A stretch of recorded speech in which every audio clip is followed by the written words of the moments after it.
चिन्तासन्तानहन्तारो यत्पादाम्बुजरेणवः स्वीयानां तान् निजाचार्यान् प्रणमामि मुहुर्मुहुः। यदनुग्रहतो जन्तुः सर्वदुःखातिगो भवेत् तमहं सर्वदा वन्दे श्रीमद्वल्लभनन्दनम्। अज्ञानतिमिरान्धस्य ज्ञानाञ्जनशलाकया चक्षुरुन्मीलितं येन तस्मै श्रीगुरवे नमः। नमामि हृदये शेषे लीलाक्षीराब्धिशायिनम् लक्ष्मीसहस्रलीलाभिः सेव्यमानं कलानिधिम्। चतुर्भिश्च चतुर्भिश्च चतुर्भिश्च त्रिभिस्तथा षड्भिर्विराजते योऽसौ पञ्चधा हृदये मम।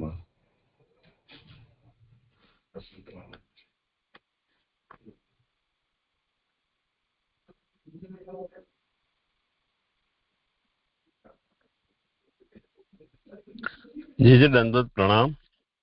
अभी मेरे को ये छठा श्लोक जो है एक करना है आज, और कल के श्लोक में कोई प्रश्नोत्तरी अगर किसकी हो तो जी जी। हाँ होगा तो पूछेंगे, अभी तो करो आप। दंडवत प्रणाम।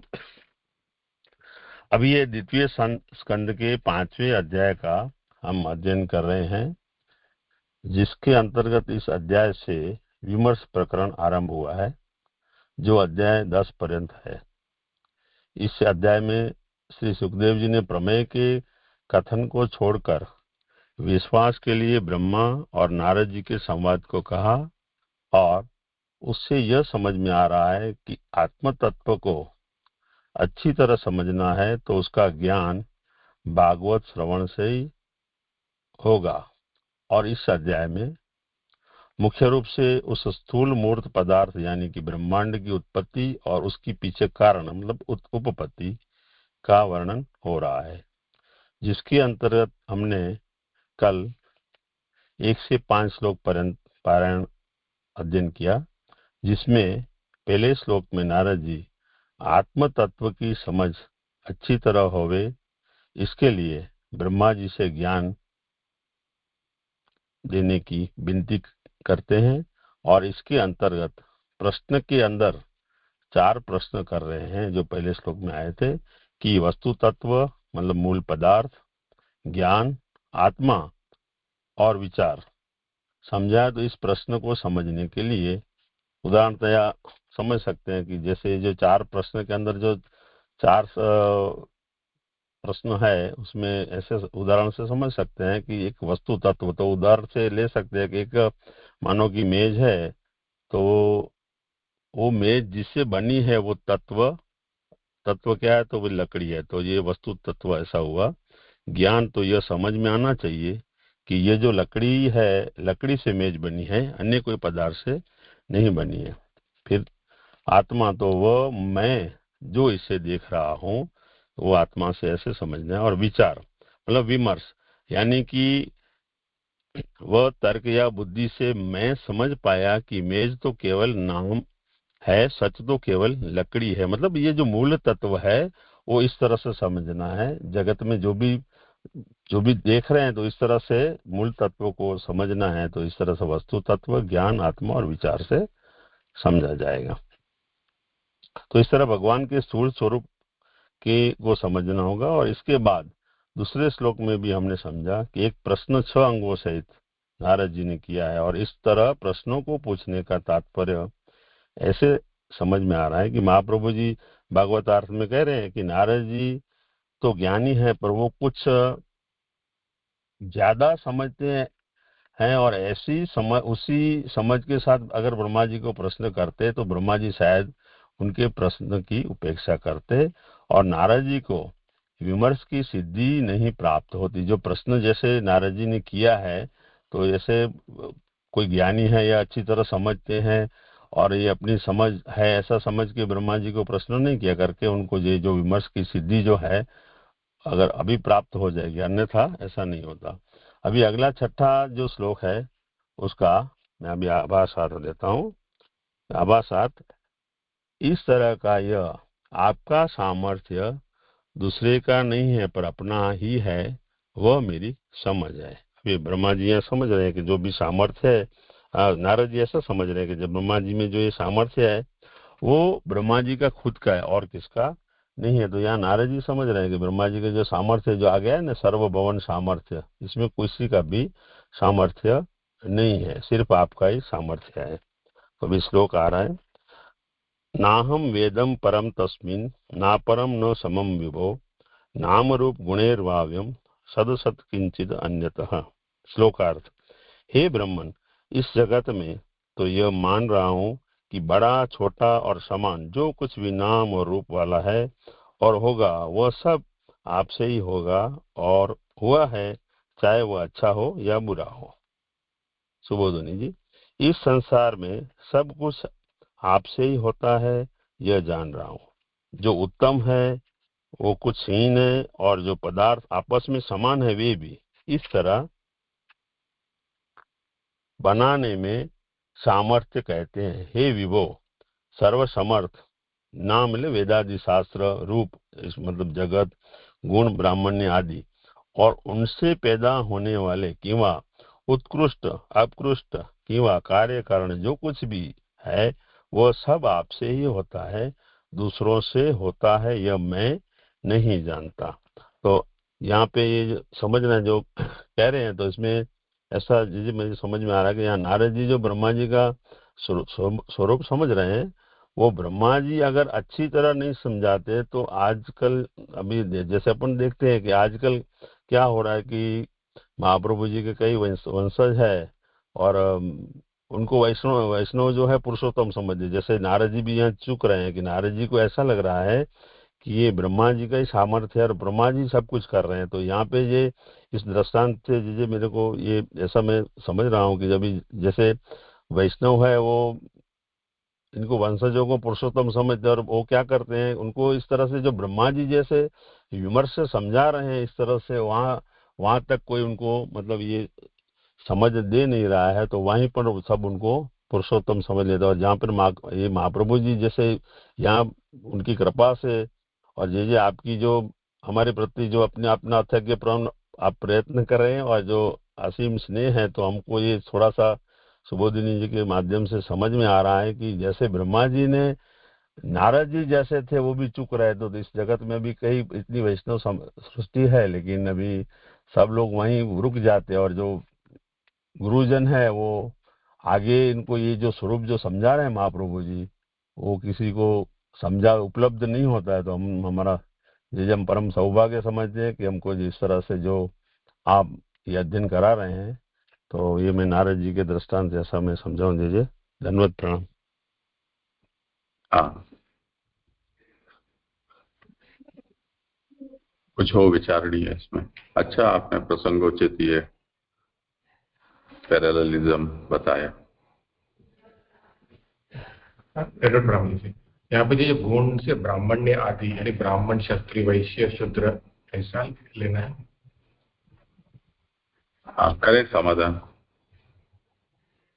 आज जितना भी ये बताया ना कि आप ब्राह्मण आदि से वही होगा, वर्ण जो है जितने वर्ण पैदा हुए मतलब ये बता रहे ना सभी कुछ अच्छा बुरा जो जो भी जो व्यवस्था है जगत में जो दिख रहा है वो सब आप ही मतलब ब्राह्मण आदि है, नाम वेद शास्त्र, ये जो रूप है मतलब ये जगत दिख रहा है वो नारद जी का ऐसा मेरे को समझ में नारद जी ऐसा ही समझ बैठे हैं या तो विमर्श के लिए प्रश्न कर रहे हैं, दोनों हो सकता है। क्योंकि यहाँ कहा गया ना कि प्रश्नकर्ता जो है वो ऐसा प्रश्न करेगा कि मेरे को समझ है ऐसी, तो उसका कोई इतना ब्रह्मा जी जिस तरह से उनको समझा रहे हैं वो नहीं शायद नहीं समझाते। और ये जो इधर ये ब्राह्मण आदि से भी जितना भी ये समझो है वर्ण जो है शास्त्र है सब जो है तो आपने किया ऐसा समझ में जे जा रहा है, आदि से सब ये वर्ण व्यवस्था ही ले जाएगी ऐसा मुझे समझ में आ रहा है।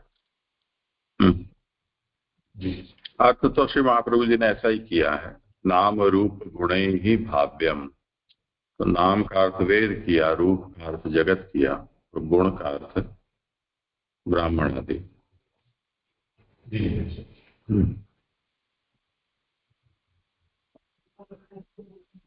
ठीक है, आगे जिनका क्रम हो करवा। धन्यवाद प्रणाम। प्रणाम। हाँ हाँ जय दंडवत प्रणाम। अभी से मेरा ही आरंभ हो रहा है। हाँ आपकी करो। कृपा से हम सुबह जी कर रहे हैं जी, तो आपकी बहुत बड़ी कृपा है जी। अभी एक 7वां श्लोक आ रहा है आपादन। यह ठीक है आपके ऐसा हिस्से तो में जितने श्लोक हैं उनका एक साथ पहले अर्थ का पारायण कर लें। हाँ जी।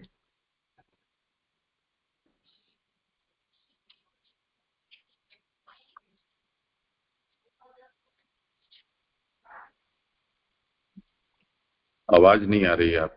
हाँ जी कर रहा हूँ अभी, 1 मिनट जी।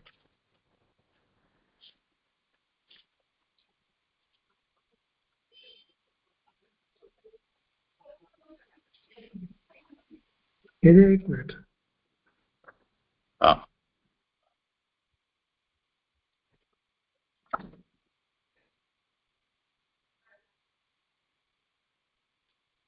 सुखदेव जी ने स्वतः प्रमेय के कथन को छोड़कर विश्वास के लिए ब्रह्मा और नारायण जी के संवाद को कहा। उसमें भी नारायण जी का प्रश्न इस बात को बताता है कि यह ज्ञान भागवत के श्रवण से ही होता है, अन्य प्रकार से नहीं हो सकता। इसलिए सर्वज्ञ नारायण जी ने प्रश्न किया और ब्रह्मा जी ने उत्तर दिया। यही नारायण जी समझते वे प्रश्न करते तो ब्रह्मा जी उनके प्रश्न की उपेक्षा कर देते। इस तरह नारद जी और ब्रह्मा जी के वचन का अनुवचन से ही विमर्श की सिद्धि होती है। यहाँ तक ले जा रहे हो। ये अभी श्लोक ले लो यार। आप अभी 6ठा जो श्लोक चला था उसका अध्ययन हम कर चुके हैं। अभी 7वां अध्ययन चालू हो रहा है। इसमें नारद जी और ब्रह्मा जी का संवाद आ रहा है। सर यह ठीक है, इसमें तो समझ भी रहे हो, तो इससे क्या कहना है? इसे उत्तर में नारद जी कहते हैं, स भगवान अचिरदम घोरम यत् तप सुसुमाहत तेन खेद्य से नस्त्वं पराशंकायां पृच्छसि। श्लोकार्थ। सर्वकर्ता आप जब सावधान रहकर घोर तपस्या करते हो तब हमें बड़ा दुख होता है। अब आपके विषय में अनेक तरह की शंकाएं भी होने लगती। व्याख्यार्थ। तो बोधी जी जो स्वतंत्र है वह घोर तप क्यों करने लगा? यहाँ घोर शब्द से भगवतकृत और भगवत संबंधी तप नहीं संबंधा। नर नारायण आदि भगवान एवं भगवत जी का जो तपस्या करते हैं वे शांत हैं। सावधान का अर्थ है खूब खबरदारी रखकर करना। इससे ज्ञात होता है कि शरीर इंद्रिय का स्वभाव तप नहीं है, पर इनका विशेष यानी क्लेश तप है। इसमें लिख रहा है मेरे को कष्टसाध्य है। यहाँ कहने तपो में हृदयम जैसे ज्ञानमयम तप है इत्यादि वाक्यों में जो कायिक मानसिक तप कहा है वह स्वभाव से ही होता है। ऐसा तप सावधान अंतःकरण होकर नहीं कहता है। ये सावधान से कर रहे हैं तो उसमें सुबोधी जी में गुजराती में आ रहा है, इस तप में अंतःकरण में चिंता नहीं होती है। इस पर स्पष्ट होता है कि इससे भी बड़ा कोई अन्य है जिसे प्रसन्न रखने के परिश्रम किया जाता है। मुझे अभी तक यही निश्चय है कि हमारे पिता ब्रह्मा सबसे बड़ा है, आपके सिवा और कोई नहीं है। पर जब आप तप करते हो तब यह भाव चला जाता है, इसलिए हमें बड़ा कष्ट होता है। तो कोई दूसरा इनसे भी महान है यह शंका भी होने लगती है। अब मुझे यह संदेह हो रहा है क्या आपसे भी बड़ा कोई और है, कोई है या नहीं। यहाँ ये समाप्त हो रहा है श्लोक। इसमें जो है मेरे को ये समझ नहीं आ रहा है कि नर नारायण भगवान क्यों तप करते हैं। श्लोक में तो ऐसा नहीं आ रहा है जैसे। हाँ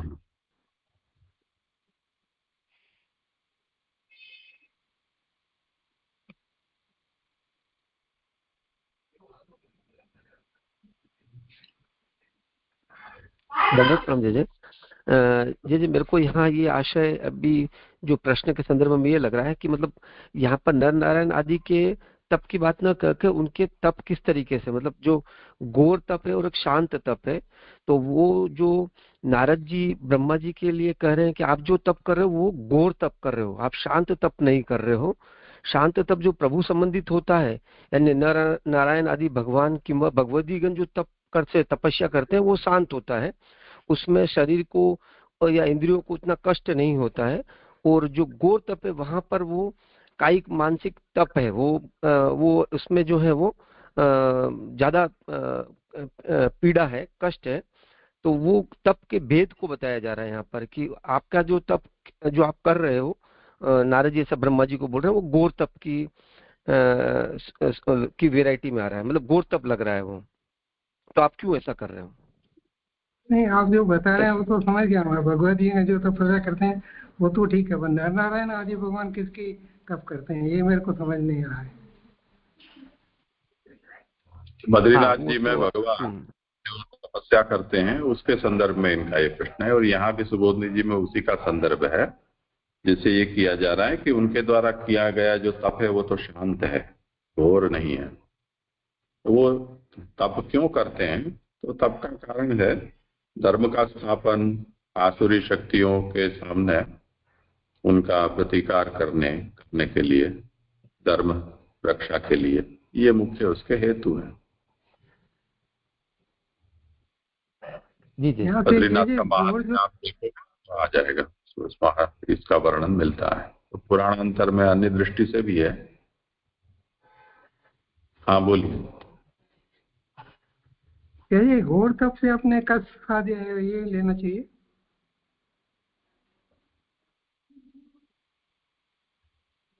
घोर तप से क्या तात्पर्य है जी? अभी तो ब्रह्मा जब प्रकट हुए और उस समय उनको क्यों प्रकट किया गया इत्यादि पता नहीं चला, और फिर भगवान ने उनको कहा कि तुम तप करो। उसके बाद उनको ये ज्ञान हुआ और पीछे इन्होंने इन सबको प्रकट किया, मरीचि आदि और नारद को। तो उससे पूर्व जो तप है वो तो यही है ना, तो वो कई युगों तक और कल्प तक चलने वाला तप था, इसलिए उस अर्थ में उसको घोर कहते हैं। नारद जी का प्रकट तो बाद में है जी, ये घोर तप तो पहले किया था जब जिनको जब अपने सृष्टि बनाने की आज्ञा प्रभु ने दी थी। इसीलिए तो नारद जी पूछ रहे हैं कि आपने घोर तप क्यों किया।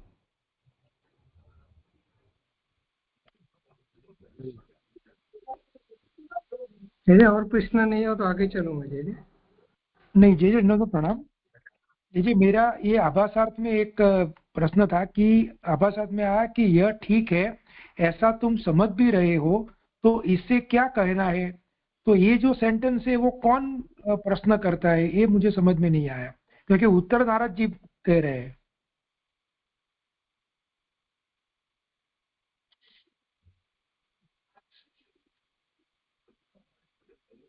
करें समाधान। ये ऐसा प्रतीत हो रहा है कि ये तो ब्रह्मा जी के, नारद जी बता रहे हैं उनको ये जो कहा आपने ये ठीक है, ऐसा नारद ठाकुर अपने ब्रह्मा जी उसको समझा रहे हैं नारद जी को, या ठीक है तुम समझ भी रहे हो, तो इसे क्या कहना है? इसके उत्तर में नारद कहते हैं तो ऐसा होता तो ब्रह्मोवाच के ऐसा कुछ होना चाहिए, ऐसा मुझे लग रहा है जी।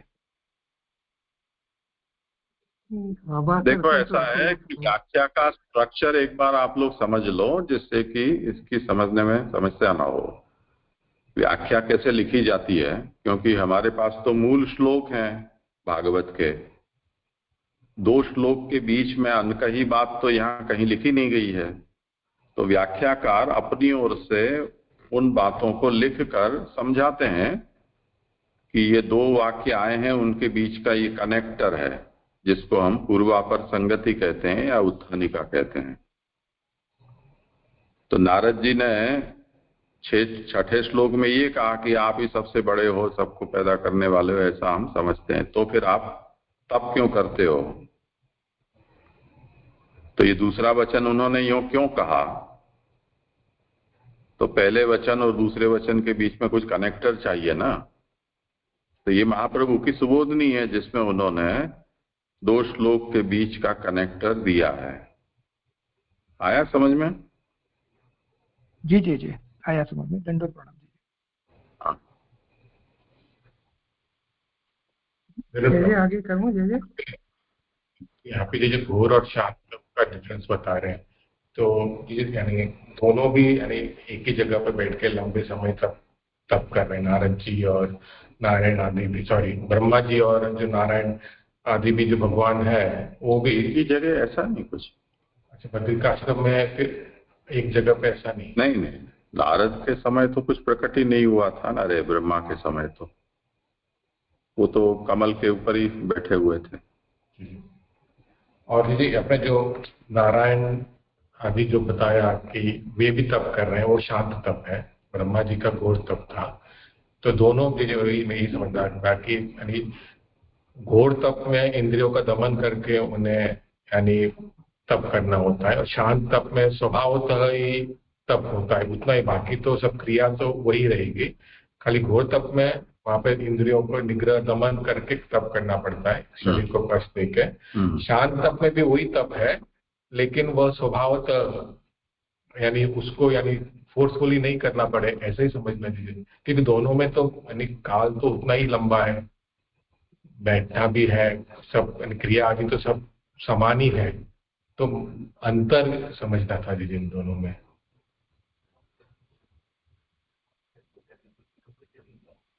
करें समाधान। जय ने प्रकट किया, पहले बताया ना, नर नारायण आदि जो अपने बद्र का आश्रम में करते हैं वो तो अपने जगत के कल्याण के लिए करते हैं और अपने धर्म के लिए करते हैं, उसके लिए बताया जय ने। भगवद गीता का तो समझ में आता है, नर नारायण का मैंने भी पूछा था जय से, तो नर नारायण का यही प्रश्न का उत्तर दिया था जय ने। जी धन्यवाद। इसमें खाली एक ये प्रश्न में एक थोड़ा और एक प्रश्न था कि इसमें एक पंक्ति ऐसी आई जैसे कि इससे स्पष्ट होता है कि इससे भी बड़ा कोई अन्य है जिसे प्रसन्न रखने के लिए यह परिश्रम किया जाता है, तो ये घोर तप और शांत तप में ये कुछ डिफरेंशिएट हो सकता है, ये एक पंक्ति यहाँ पे नहीं, यहाँ पे जो बताया ना, जो नारद जी ने देखा कि अपने ब्रह्मा जी तप कर रहे हैं, उसमें जो है वो शांत नहीं है, कष्टता जो है, इसलिए उनको लग रहा है कि इनसे भी कोई बड़ा है। तो पहले नारद जी ने समझा था कि यही सबसे बड़े हैं, यही इसकी सृष्टि की रचना करने वाले हैं, इसलिए पहले प्रश्नों में भी उनको भगवान करके ही माना है कि आपसे बड़ा कोई नहीं है, इसीलिए प्रश्न उठ रहा है।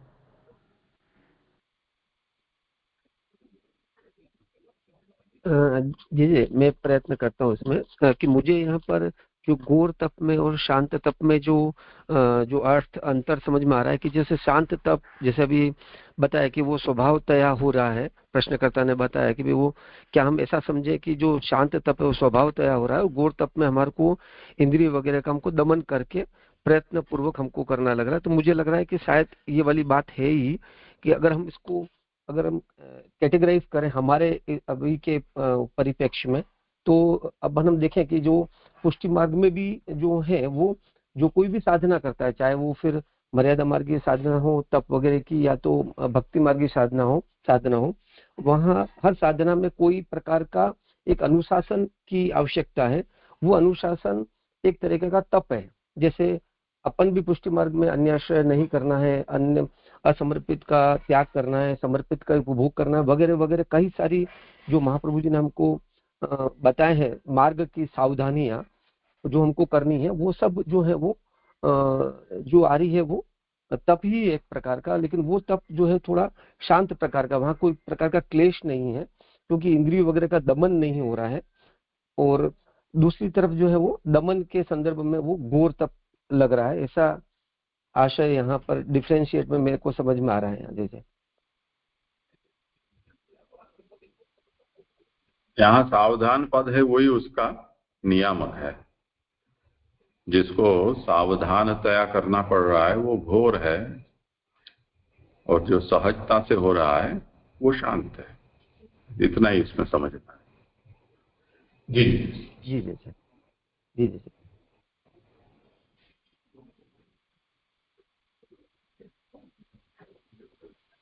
चलिए आगे जाओ।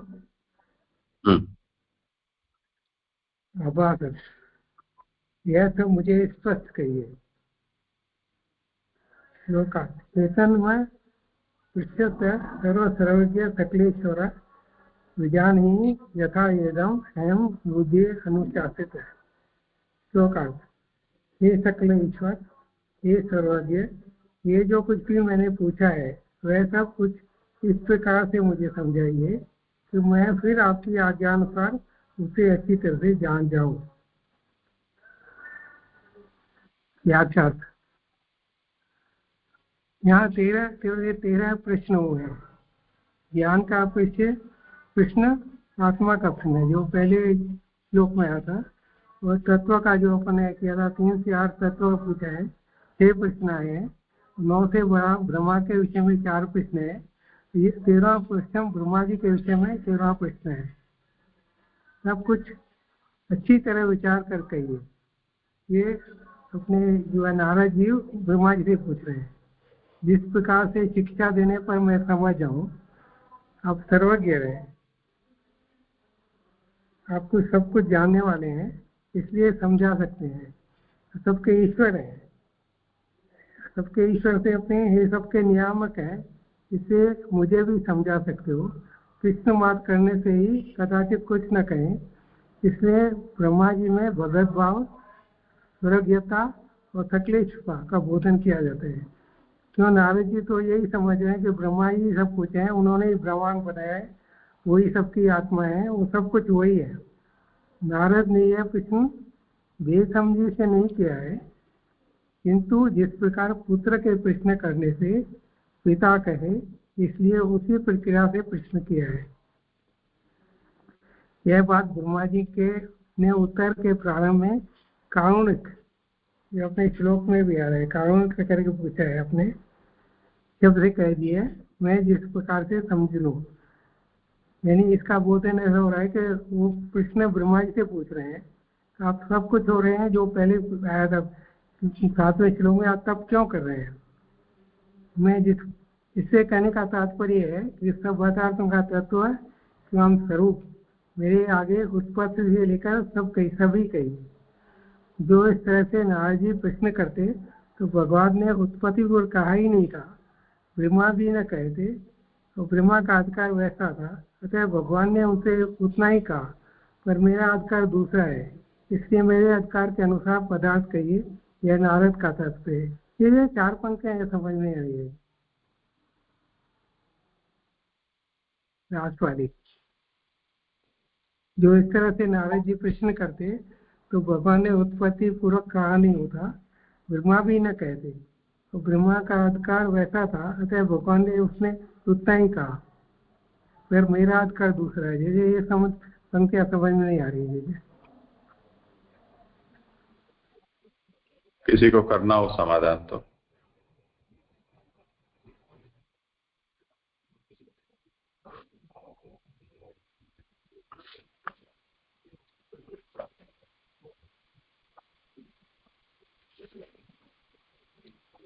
नारद जी ये कह रहे हैं ना ब्रह्मा जी को कि मैंने ये जो कुछ भी आपको पूछा है उसका उत्तर आप इस तरह से मुझे दीजिए कि जिससे मैं उसको अच्छी तरह से समझ लूं,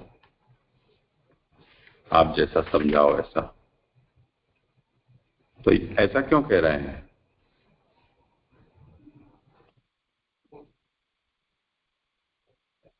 मैंने जो पूछा उसका उत्तर दें, ऐसा भी तो कह सकते थे। मैं उसको जिस प्रकार से समझूं उस प्रकार से आप मुझे उसका समाधान करें। तो उसका सीधा मतलब ये है कि नारद बेटे हैं, ब्रह्मा पिता हैं, तो बेटे की योग्यता उनको ज्ञात है, तो जैसी उनकी योग्यता है, उनकी समझने की शक्ति है, उसके अनुसार यानी कि अधिकार के अनुसार आपको इन प्रश्नों का उत्तर देना है।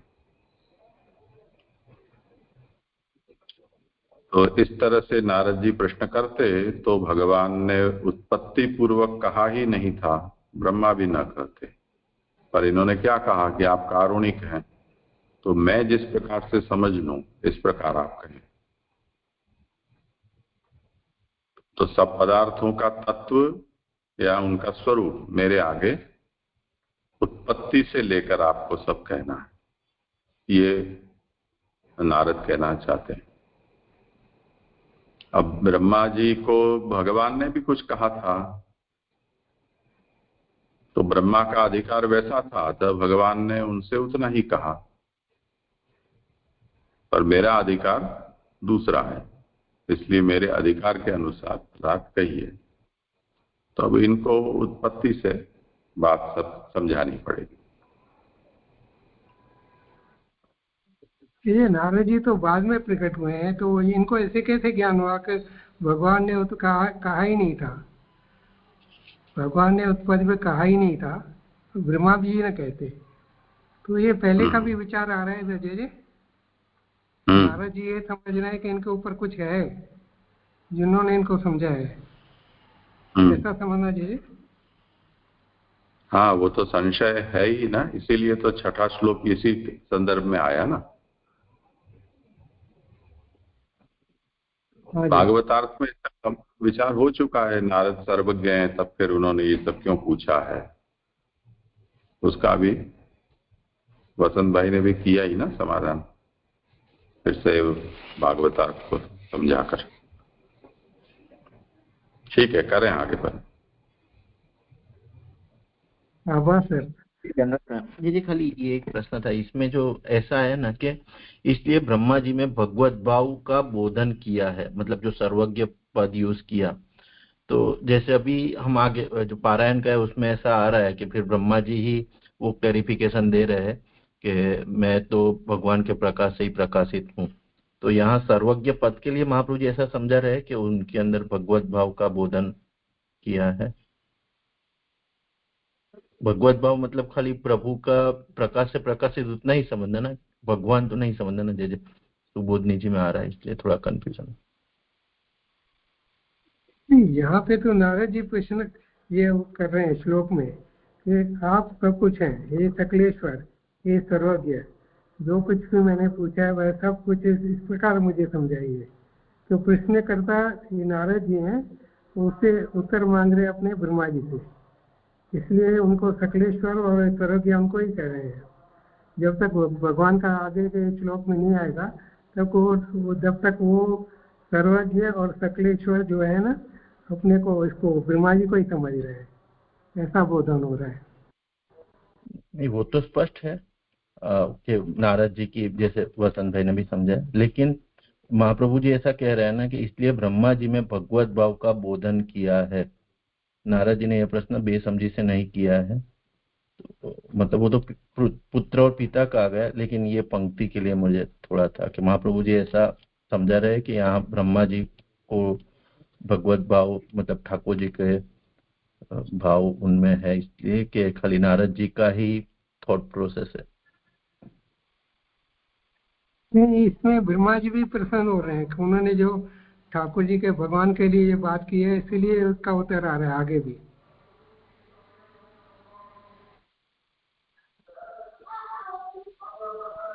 ये थोड़ा यहाँ पर मुझे आशीष भी आपके प्रश्न में ये लग रहा है कि जो आगे की पंक्ति अभी जो आपने पढ़ी कि नारद ने यह प्रश्न बेसमझी से नहीं किया है, यानी कि जो बात नारद जी ब्रह्मा जी से पूछ रहे हैं और ब्रह्मा जी के बारे में जो नारद जी अपना बता रहे हैं कि आप सर्वज्ञ हैं, सकलेश्वर हैं, तो वो आप सर्वज्ञ होगे तो ही आप समझा पाओगे। आप सकल वस्तु को अगर के कर्ता रूप में होगे अगर, तो ही आप वो उसका उत्पत्ति वगैरह किस तरीके से हुआ है वो आप बता पाओगे।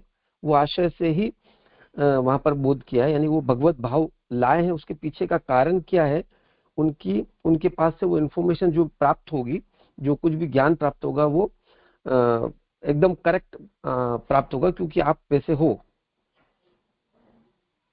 नारद जी के हिसाब से तो स्पष्ट है कि वो तो अभी उनको भगवान ही समझ रहे हैं, क्योंकि उनका जो है कि आपसे में सब प्रकट हो रहा है। लेकिन सुबोधनी जी में ये आया ना कि ब्रह्मा जी में भगवत भाव का बोधन किया है, तो मतलब हमको समझने के लिए कि नारद जी के हिसाब से, खाली मुझे इतना प्रश्न था। महाप्रभु जी तो नारद जी के जो, क्योंकि अपन ये समझेंगे कि जो महाप्रभु जी ने जो आशय प्रकट किया है वो कहीं पे भी कुछ दूसरी बात तो अलाएंगे नहीं महाप्रभु जी। तो जो आशय वहां पर नारद जी का है वही आशय को हमको खोल के बताया, समझा के बताया है। तो वहां पर नारद जी का भी वही आशय चल रहा है ब्रह्मा जी के संदर्भ में, वो भगवत भाव वाला क्यों चल रहा है वो महाप्रभु जी हमको बता रहे हैं। तो वही नारद जी का भी भाव है ही।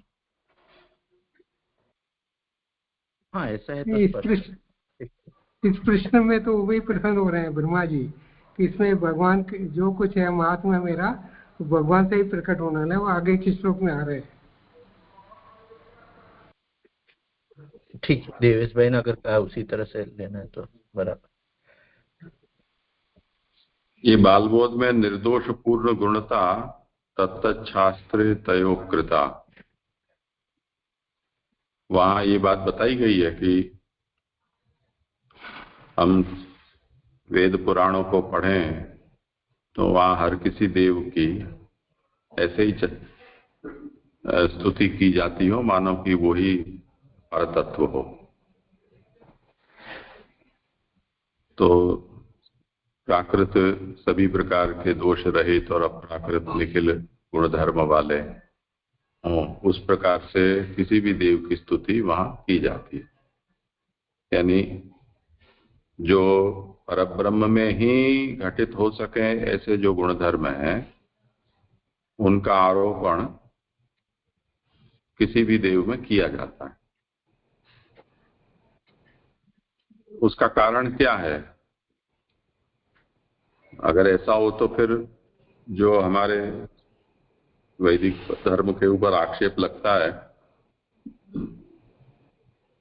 ये लोग बहुदेववादी हैं, ऐसे करके और धार्मिक जगत में बदनाम किया जाता है हमें, वो उनका आरोप सत्य हो जाएगा। तो हम उसके ऊपर एक और सिद्धांत लेकर आते हैं कि जो बहुत ज्यादा प्रसिद्ध कोटेशन है कि एकम सद्विप्रहा बहुधा वदन्ति, वेद को जानने वाले हैं उस एक तत्व को अनेक प्रकार से कहते हैं। और इसी तरह सर्वनिर्णय में भी आचार्य शरण आज्ञा करते हैं तत्तद रूपो हरिस्तथा, उन रूपों को हरि ने ही धारण किए हैं, उसके कारण हरि के जो कुछ भी गुण हैं वो सब उनने धारण किए गए रूपों में भी हम पाते हैं। वो अंशांशी के रूप में जैसे होता है उस तरह से। तो अब यहाँ नारद है वो इनको कहते हैं कि सर्वज्ञ सकलेश्वर, आप ऐसे हैं। सर्वज्ञता और सकलेश्वरता ये तो ऐसे गुणधर्म है कि जो परब्रह्म में ही घटित हो सके। तो ये क्यों नारद ऐसा कह रहे हैं? तो इसलिए कि प्रश्न मात्रेण न वदेदिति तस्य भगवत भाव बोधनम, केवल प्रश्न पूछते तो हो सकता है कि ब्रह्मा उत्तर न दें। तो ये जितने भी प्रश्न हैं वो तो मूल प्रश्न हैं, मूलभूत प्रश्न है जिससे कि सृष्टि का रहस्य पूरा ज्ञात हो जाए। तो ब्रह्मा के अंदर भगवत भाव के बोधन के लिए उन्होंने इन विशेषणों का या संबोधन का प्रयोग किया है कि आप सर्वज्ञ हो, आप सकलेश्वर हो।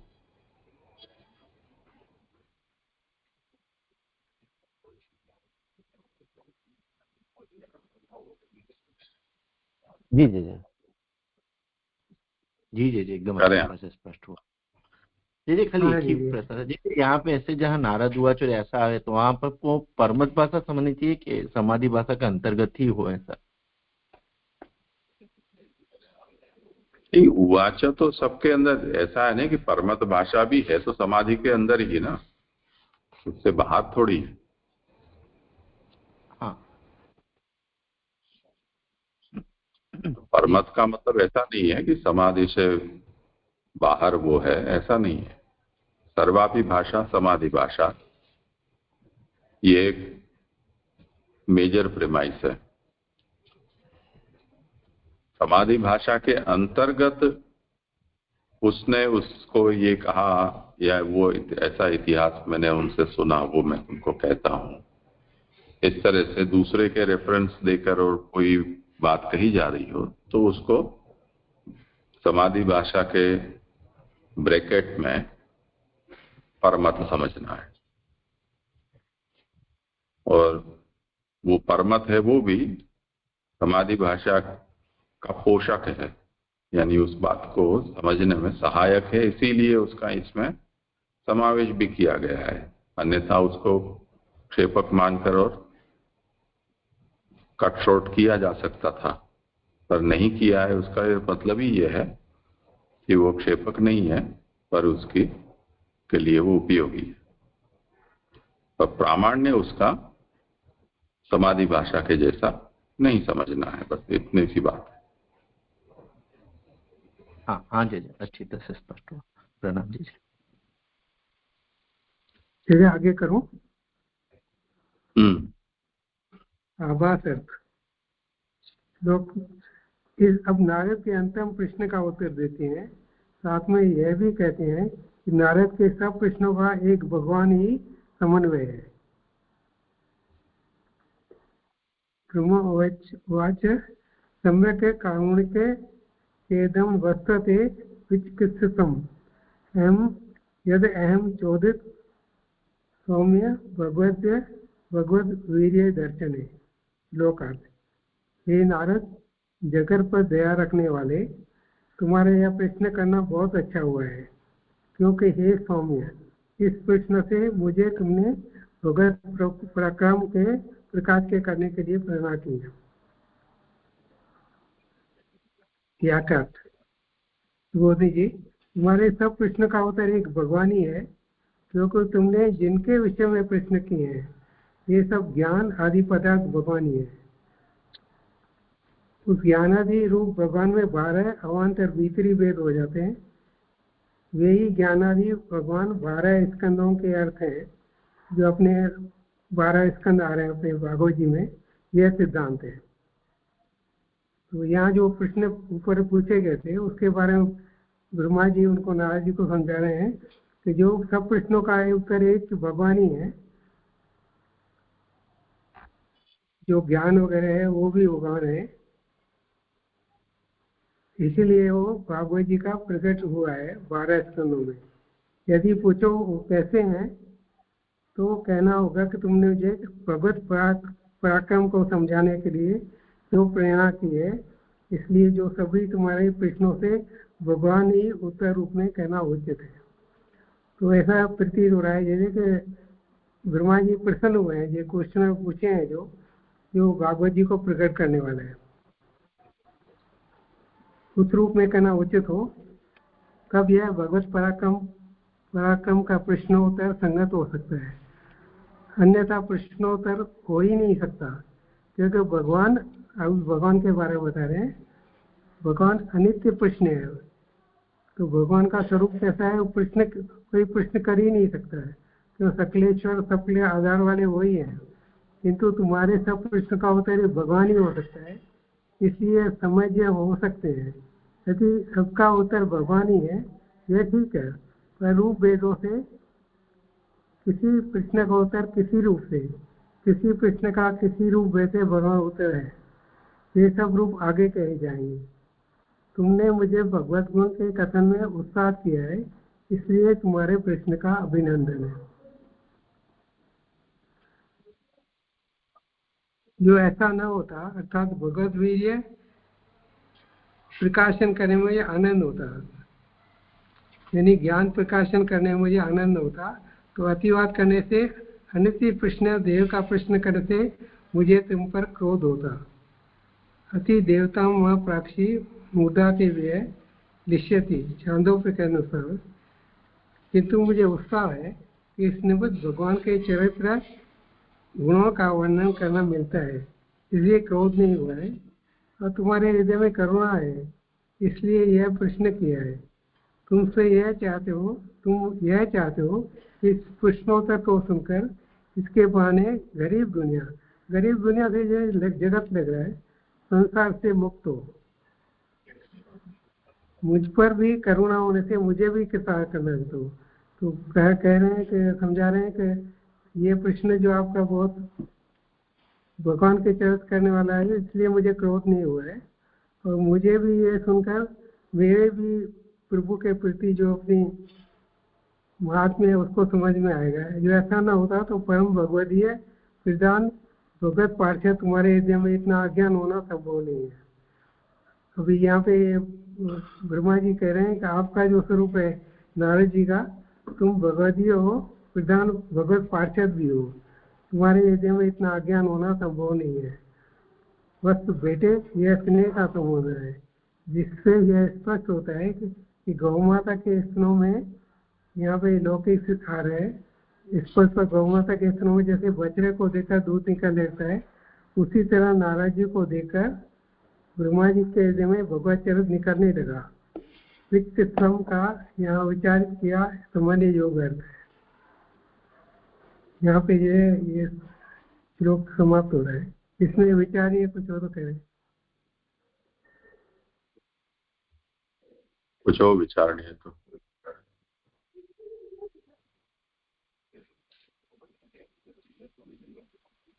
आगे करो। हाँ जी। इस तरह प्रश्न की बढ़ाई आभासत, इस तरह प्रश्न की बढ़ाई अपने संतोष से अपना कहने का अधिकार भी कहकर अंतिम प्रश्न का उत्तर देते हैं। नानितम त्व तच्चापि यथामः प्रभुविषि भो अविज्ञायं परम मतः एतावत्त्वं यतो हि मे। श्लोकार्थ। हे नारद, तुमने मेरे विषय में जिस प्रकार कहा है वह एक तरह से झूठा नहीं है, क्योंकि मुझसे भी जो श्रेष्ठ है उसे मैं जानने वाले के लिए मेरा यह महात्मा ठीक है। मेरा महात्मा उस भगवान से ही है। व्याख्या।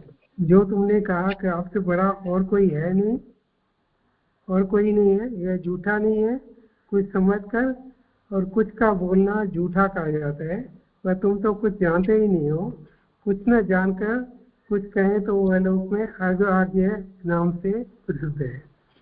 यहाँ पे प्रश्न होकर नारद जी कह रहे हैं, आपने जो ऊपर जो प्रश्न किए हैं वो आप ना समझ कर कह रहे हैं, अवज्ञा करके कर रहे हैं। कुछ समझो और कुछ का कुछ बोलो तो वो झूठा कहलाता है। यदि प्रमाण है, प्रमाण दोनों में नहीं है, तथापि अध्यवचन में झूठापन नहीं है।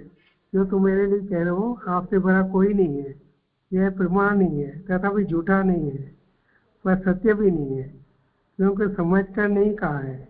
यही कहते अवज्ञाम परम मतम। मुझे भी नियम में चलाने वाले भगवान को न जानकर यह तुम्हारा वचन है। यदि पूछो कि वह कौन है तो कहना पड़ेगा कि जिसके प्रताप से मेरा यह महात्म्य फैल रहा है वह भगवान है।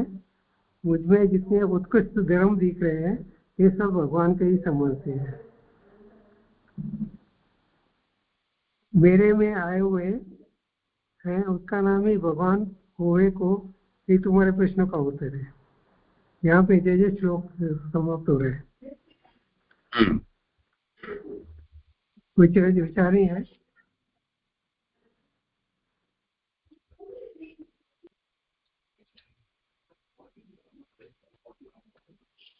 दोनों प्रणाम जी। ये अविज्ञा या परम मतः, उसमें जो बताया मुझे भी नियम जी मत्तः अविज्ञाय परम मत्तः, तो मतलब वो थोड़ा समझ में नहीं आया। मतलब स्पष्ट है वैसे तो, पर बैठ नहीं रहा है मतलब संदर्भ में।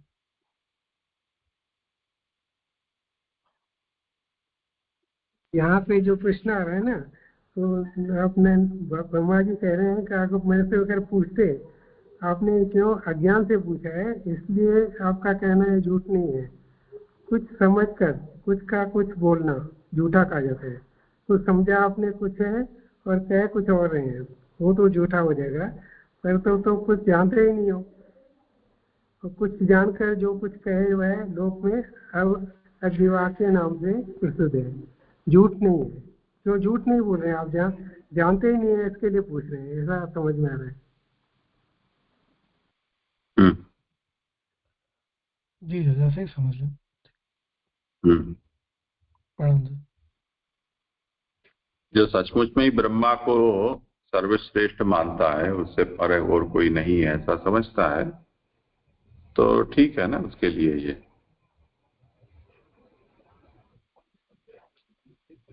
जी ये यहाँ तक ही मेरा श्लोक था जय 100 पढ़ना हो जय। हाँ, आगे करो भले। हाँ प्रणाम जी, मेरा ही टर्न है। 11 से 14 श्लोक है। मैं पहले श्लोक सारे अर्थ जो शब्दार्थ मतलब श्लोकार्थ पढ़ लेता हूँ। 11 12 13 14 का 11 श्लोक नंबर 11। जिस भगवान ने अपने प्रकाश से इस विश्व को पहले से ही प्रकाशित कर रखा है, और जैसे सूर्य, अग्नि, चंद्रमा और नक्षत्र, ग्रह और तारागण उसी के प्रकाशित विश्व को ही प्रकाशित करते हैं, इसी तरह मैं भी भगवान के प्रकाशित विश्व को ही प्रकाशित करता हूँ। श्लोक 12। उस भगवान वासुदेव ज्ञान पुरुष माने को मैं नमस्कार करता हूँ, और उसी का ध्यान भी रखता हूँ कि जिसकी अजय माया के मुंह में पड़कर लोग मुझे भी जगत गुरु कहने लगते हैं। श्लोक 13। यह माया जिस भगवान की दृष्टि पथ में आने से भी लजाती है, पर इसका सामर्थ्य फिर भी इतना है कि इसके मुंह में आकर अच्छे अच्छे पुरुष कुबुद्धि होकर मैं मेरा करने लग जाते हैं। श्लोक 14। इस जगत में द्रव्य, कर्म, काल, स्वभाव और जीव भी हैं ही। अनेक पदार्थ हैं, पर ये सब वासुदेव भगवान से जुदे नहीं है। यह सब भी वासुदेव ही है। हे ब्रह्मन, वास्तव में देखा जाए तो दूसरा पदार्थ ही तत्व रूप से नहीं है, एक ही तत्व अनेक रूप में है। जैसे अभी 11 श्लोक जो 10वें श्लोक तक देखा, उसमें अभी संगति में उत्थानिका जो आ रही है आभासात माने इस तरह अंतिम प्रश्न का उत्तर देकर, पेज नंबर 149। इस तरह अंतिम प्रश्न का उत्तर देकर प्रथम प्रश्न का उत्तर देते हैं। तो यहाँ तक जो लास्ट में जो 13 प्रश्न टोटल आचार्यों ने हमें बताए, उसमें 13 प्रश्न जो लास्ट वाला प्रश्न था उनका अंतिम, उसका जो ब्रह्मा जी ने पहले ही उस 10वें श्लोक में कहा, और जो अभी पहला प्रश्न था जो पहले श्लोक में पूछा था सर 5वें मतलब अध्याय के, उसका भी उत्तर देते हैं। ये न स्वरोचिषा विश्वमरोचितं रोचयाम्यहं यथा कोर अग्निर्यथा सोमो यथर्क्ष ग्रहतारकाः। सुबोधिनी जी ले रहा हूँ। जिस रूप से भगवान ज्ञान रूप हो जाते हैं, उस रूप का इस श्लोक में निरूपण करते हैं। भगवान का यह ज्ञान रूप अंश ज्ञान पुरुष मतलब स्वप्रकाश है, मतलब इसका प्रकाश किसी दूसरे से नहीं होता है। यह ज्ञान सारे जगत का प्रकाश करता है। तो यहाँ सर्वप्रथम जो आया ये मतलब किसकी बात कर रहे हैं, किस भगवान की, तो वो यहाँ समझा रहे हैं कि भाई भगवान जो मतलब यह ज्ञान रूप अंश जो है वो भगवान का यहाँ स्वप्रकाश मतलब वो खुद ही प्रकाशित है अपने से ही, उससे कोई और मतलब उससे कोई और प्रकाशित नहीं करता। दीपादि प्रकाशक पदार्थों का भी यह प्रकाश करता है, मतलब जो भी पदार्थ को वो प्रकाशक हमें दिखते हैं, बट उनको भी प्रकाशक बनने के लिए किसी प्रकाश की जरूरत रहती है। तो वो जो है यहाँ कह रहे हैं कि सारे प्रकाशक पदार्थों का भी ये प्रकाश करता है, इसलिए सर्व प्रकाशक और स्वप्रकाश भगवद रूप जो चैतन्य पदार्थ है वही ज्ञान कहा जाता है। तो जो हमने देखा कि प्रथम प्रश्न वही था, ज्ञान का प्रश्न था, फिर जो आत्मा संबंधी और वगैरह वगैरह प्रश्न, तो ज्ञान संबंधी जो प्रश्न प्रथम श्लोक में पूछा उसका जवाब वो ज्ञान क्या है, तो उसके लिए ये बता रहे हैं कि वो जो तत्व है सर्व प्रकाशक और स्वप्रकाश भगवद रूप पदार्थ है जो चैतन्य पदार्थ, वही ज्ञान कहा जाता है। तो ये स्वरोचिषा उसकी यहाँ पर व्याख्या आचार्य चरण में की, आगे ले रहा हूँ। उस स्वप्रकाश ज्ञान रूप भगवान ने ही विश्व को प्रकाशित कर रखा है। अपने तेज से ही जो प्रकाशित रहे वह स्वरुचि ही अथवा अपने स्वरुचि अथवा मतलब यहाँ दूसरा अर्थ करे अपने आप को जो प्रकाशित करे वह स्वरुचि ही। तो ये मतलब स्वरुचि सा जो है वहां पर उसका दूसरा भी एक अर्थ बता रहे हैं कि अपने तेज से भी जो प्रकाशित खुद ही रहता है, या अपने आप को जो प्रकाशित कर रहता है, उसे वैसे भी इसका शब्दार्थ आचार्य यहाँ समझाते हैं। तो ये उसका वो आगे प्रलय समय में यह विश्व अव्यक्त माने जिसे तम भी कहते हैं में समाया रहता है। तो प्रलय समय जब होता है तो विश्व जो पूरा है वो कोई अव्यक्त जो पदार्थ है उसमें समाया रहता है, वो बात करें। और उसके बाद सृष्टि अवस्था में यह ज्ञान ही उस विश्व को बाहर प्रकाशित करता है। उस समय यह जगत रूप ब्रह्म स्थूल रूप से बाहर प्रकट हो जाता है। यही कहते हैं कि रोचा याम्यहम। तो जो प्रथम चरण में आया उसकी व्याख्या यहाँ पर करते हैं कि जो अव्यक्त है वो जिसमें पूरा विश्व समाता है प्रलय के समय में, और जब सृष्टि की रचना होती है, जो जहाँ नारद जी को लग रहा है कि यही सब कर रहे हैं ब्रह्मा जी, तो वो कह रहे हैं कि सृष्टि की अवस्था में भी यही है ज्ञान जो ये पूरा जो विश्व अंदर समाया है अव्यक्त में, उसे बाहर प्रकाशित करता है, क्योंकि वो स्वप्रकाश मतलब है, तो वो सबको प्रकाशित भी करता है। तो ये यहाँ से समझा रहे हैं। और ये जो ब्रह्म जगत रूप ब्रह्म है, मतलब विश्व जो कहा आगे कि ये पूरा विश्व वो सब सृष्टि की रचना के समय में स्थूल रूप से बाहर प्रकट हो जाता है। जैसे मंथन करने से महाकाष्ठ आदि में समाया हुआ अग्नि कुछ बाहर प्रकट हो जाता है और फिर घास आदि से खूब जलने लगता है, केवल तृणादि से जलने नहीं लगता। इस तरह इस विश्व को पहले भगवत रूप ज्ञान प्रकाशित कर देता है, तब फिर हम लोग सब दृष्टि में उसको ही प्रकट कर देते हैं। इसमें श्रुति सिद्धांत दृष्टांत देते हैं यथार्कोग्नि। यथार्कोग्नि जो मूल में आया है उसकी यहाँ पर पूरी चर्चा हो रही है। वो कोई मुंडकोपनिषद का जो श्रुति है वो यहाँ पर आचार्यों ने मतलब कहा है कि भागवत यहाँ पर उसका रेफरेंस ले रही है ये समझाने के लिए कि पृथ्वी आदि पदार्थ जड़ होने से अपने आप प्रकाशित होने वाला है नहीं है, परंतु तेज तो अपने आप चमकने वाला है। पर यह तेज भी जहां तक भगवान चमकाना नहीं चाहते वहां तक नहीं चमक सकता। तो भगवान के प्रकाश से ही प्रकाशित होता है। तो यहाँ पर आचार्य मतलब जो यथार्को अग्नि है उसका पहले तो समझाया कि वो मंथन वाला जो है कि मंथन करने से मतलब लकड़ियाँ महाकाष्ठ, तो मतलब एग्जैक्टली मुझे नहीं समझ में आ रहा है, पर लकड़ी जो है बेसिकली, तो उसको जो है वो उसका मंथन करने से उसमें समाया हुआ अग्नि जो बाहर करने प्रकट हो जाता है। और वो एक बार प्रकट हो गया, फिर उसके बाद वो जो घास आदि से फिर वो अग्नि बढ़ता रहता है, वो मतलब तो वो जो जलने उसके बाद ज्यादा लगता है। तो ऐसे ही यहाँ पर और फिर आग जैसे चारों तरफ फैल भी सकती है ना, इतने छोटे महाकाष्ठ को मंथन करने से जो छोटी अग्नि पैदा होती है उससे भी। तो उस तरह ये कह रहे हैं कि आचार्य ने समझाना चाहते हैं कि विश्व को जो भगवान सृष्टि के समय अपने भगवत रूप ज्ञान जो उनका है उसको प्रकाशित करता है, और फिर हम जो देखते हैं मतलब हमारी दृष्टि में जो जगत मतलब हम जो देखते हैं अपनी आंखों से, मुझे ऐसे समझ में आ रहा है यहाँ पर, तो हम उसको प्रकट करते हैं। तो हमें लगता है कि ये प्रकट हमने किया है, पर वो ऑलरेडी प्रकट जो है वो मूल में भगवान ने स्वप्रकाश के उससे किया है। तो यहाँ श्रुति का यहाँ पर एग्जाम्पल देके भी समझा रहे हैं कि भी जो हम पंच महाभूत अगर की बात करें तो उसमें पृथ्वी आदि जड़ तो प्रकाश स्वयं से नहीं देते, पर तेज है मन सूर्य है या ऐसे जो है, तो वो तेज से हमें लगता है कि वो सब कुछ सूर्य से ही पूरा जगत जैसे प्रकाशित होता है। तो पर सूर्य का जो मतलब तेज जो है वो हम समझ ले तो उसको भी जब तक भगवान चमकाना नहीं चाहते वहां तक वो अपना स्वयं वो तेज वहां से निकलता नहीं है बाहर। तो भगवान के प्रकाश से ही प्रकाशित सब हो रहा है। तब फिर अन्य सब पदार्थ भगवान के प्रकाश से प्रकाशित रहे, इसमें संदेह क्या है? तो मतलब अगर ये तेज भी अगर स्वयं भगवान के स्वप्रकाश से ही प्रकाशित होता है, मतलब खुद से वो तेज भी प्रकाश नहीं उत्पन्न कर सकता, तो फिर अन्य पदार्थ की कोई बात रहती नहीं है। इसमें श्रुति भी प्रमाण है। इसमें श्रुति भी प्रमाण है, न तत्र सूर्य इत्यादि। एक्चुअली थिंक मेरी गलती हो गई, ये न तत्र सूर्य जो है वो श्रुति मुंडकोपनिषद का श्रुति है।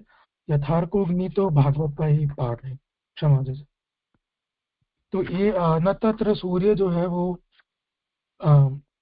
उसका रेफरेंस श्रुति का लेके समझा रहे हैं कि उस भगवान के प्रकाश के सामने सूर्य, चंद्र, तारा, बिजली आदि प्रकाश नहीं कर सकते, तो फिर इस अग्नि की तो प्रवाह ही क्या है।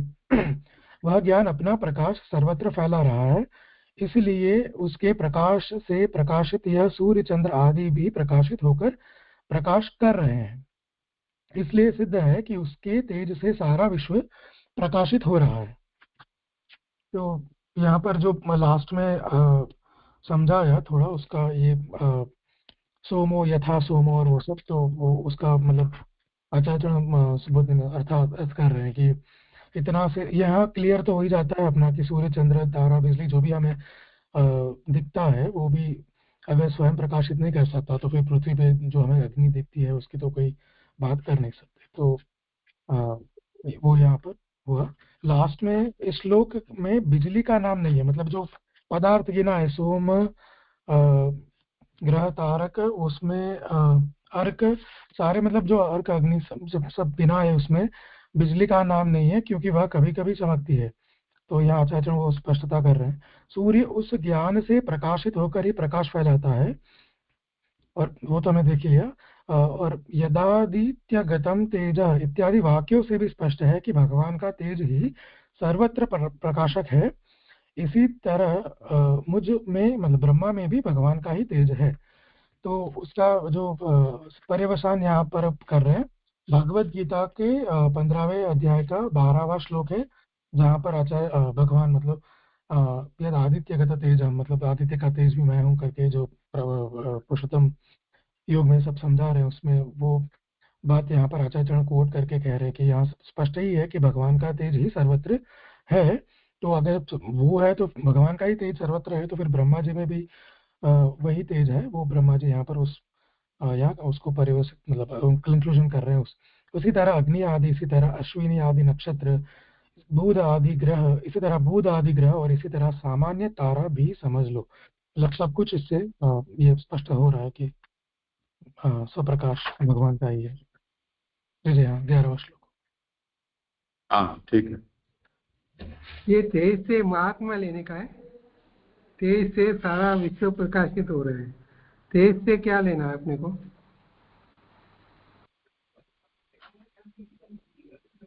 अरे मुझे तो लगा तेज मतलब वो तत्वतः तेज की बात हो रही है। आगे ही कह दिया ना कि भगवान ज्ञानम भवति येन रूपेण तद्रूपम उच्यते। ज्ञान रूप भगवान का यहाँ वर्णन है।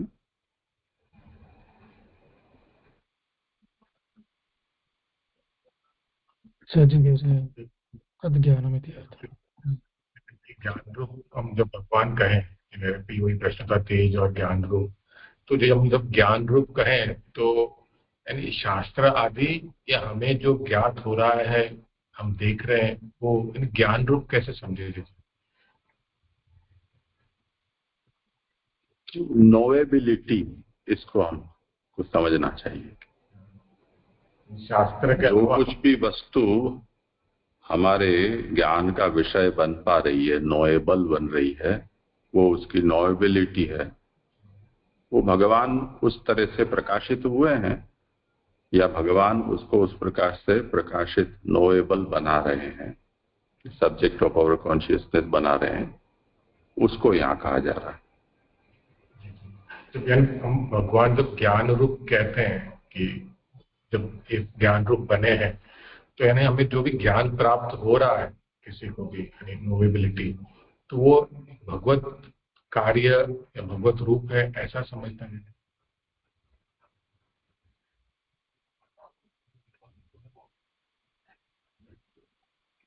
मुझे प्रश्न समझ में नहीं आ रहा है। यहाँ जो कहा जा रहा है उसका मतलब ये होता है कि जैसे यहाँ श्रुति वचन दिया है, भागवत गीता का भी वचन दिया है, यदादित्य गतम तेजो जगत भासयत अखिलम यच्चंद्रमसि यच्चाग्नौ तत्तेजो विधि मामकम। तो जिसको हम परप्रकाशक कहते हैं, ऐसे का जो प्रकाश है वो खुद का प्रकाश है ऐसा हम मानते हैं। जैसे सूर्य है, स्वप्रकाश है। अब ठीक है, लोक दृष्टि के अनुसार चंद्र, नक्षत्र, ग्रह, इनको प्रकाशित करने वाले कहे गए हैं, पर हम जानते हैं कि वो स्वयं प्रकाशित नहीं है, पर प्रकाशित है। तो ठीक है, पर हमें लोक बुद्धि के अनुसरण करके और कुछ बातें कही जाती हैं, तो उस तरह से ये सब कुछ प्रकाश देते हैं। तो इनका खुद का प्रकाश कहाँ से आ रहा है, ये प्रश्न है। तो भगवान ने उनको स्वप्रकाश बनाया है, उसके कारण ऐसा होता है। तो तत्तेजो विद्धि मामकम, उनका जो भी तेज है वो मेरा तेज है, ऐसा तुम समझो। तो वो क्योंकि तेजस स्वरूप है, इसके कारण हम उनको देख पाते हैं। यदि वो तेजस स्वरूप नहीं होते तो नहीं देख पाते। तो जब अमावस्या की रात होती है और हम रात को बाहर जाएं, स्ट्रीट लाइट भी नहीं हो, टॉर्च भी नहीं हो, तो हमें कुछ भी सूझबूझ पड़ती नहीं है। तो जो पदार्थ हमारे सामने रखे हुए हैं वो भी नहीं दिखलाई देते हैं, क्योंकि उनका खुद का कोई तेज नहीं है, इसलिए वो प्रकाशित नहीं होते हैं। इसी तरह ये जितने भी हैं वो सब भगवान के तेज से प्रकाशित होते हैं।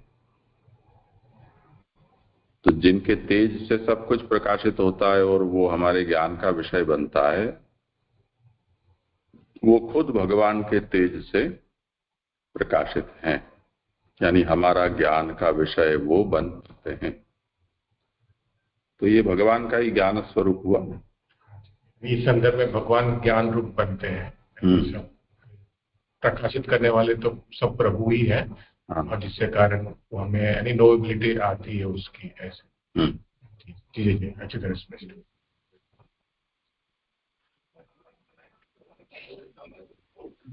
करो आगे बात। तो 11वां श्लोक यहाँ तक हुआ। अभी 12वें श्लोक की उत्थानिका है आभासार्थ। इस तरह ज्ञान स्वरूप भगवान का प्रतिपादन करके अब उसमें अपना कोई कर्तव्य बन नहीं सकता, इसलिए नमस्कार करते हैं। यहाँ एक्चुअली मूल से कंपेयर थोड़ा देखा था, तो इसलिए नमस्कार करते हैं, उसमें भक्त्या नमस्यते ऐसा आचार्य आज्ञा कर रहे हैं, मतलब भक्ति से नमन कर रहे हैं, वो यहाँ मिसिंग है बस एक शब्द। मतलब ब्रह्मा जी है वो यहाँ भक्ति से नमस्कार भगवान को करके। श्लोक है तस्मै नमो भगवते वासुदेवाय धीमहि यन्माया दुर्जया मां ब्रुवन्ति जगद्गुरुम। उस भगवान वासुदेव को मैं नमस्कार करता हूँ और उसी का ध्यान भी रखता हूँ कि जिसकी अजय माया के मोह में पड़कर लोग मुझे भी जगतगुरु कहने लगते हैं। व्याख्या सुबोधनी।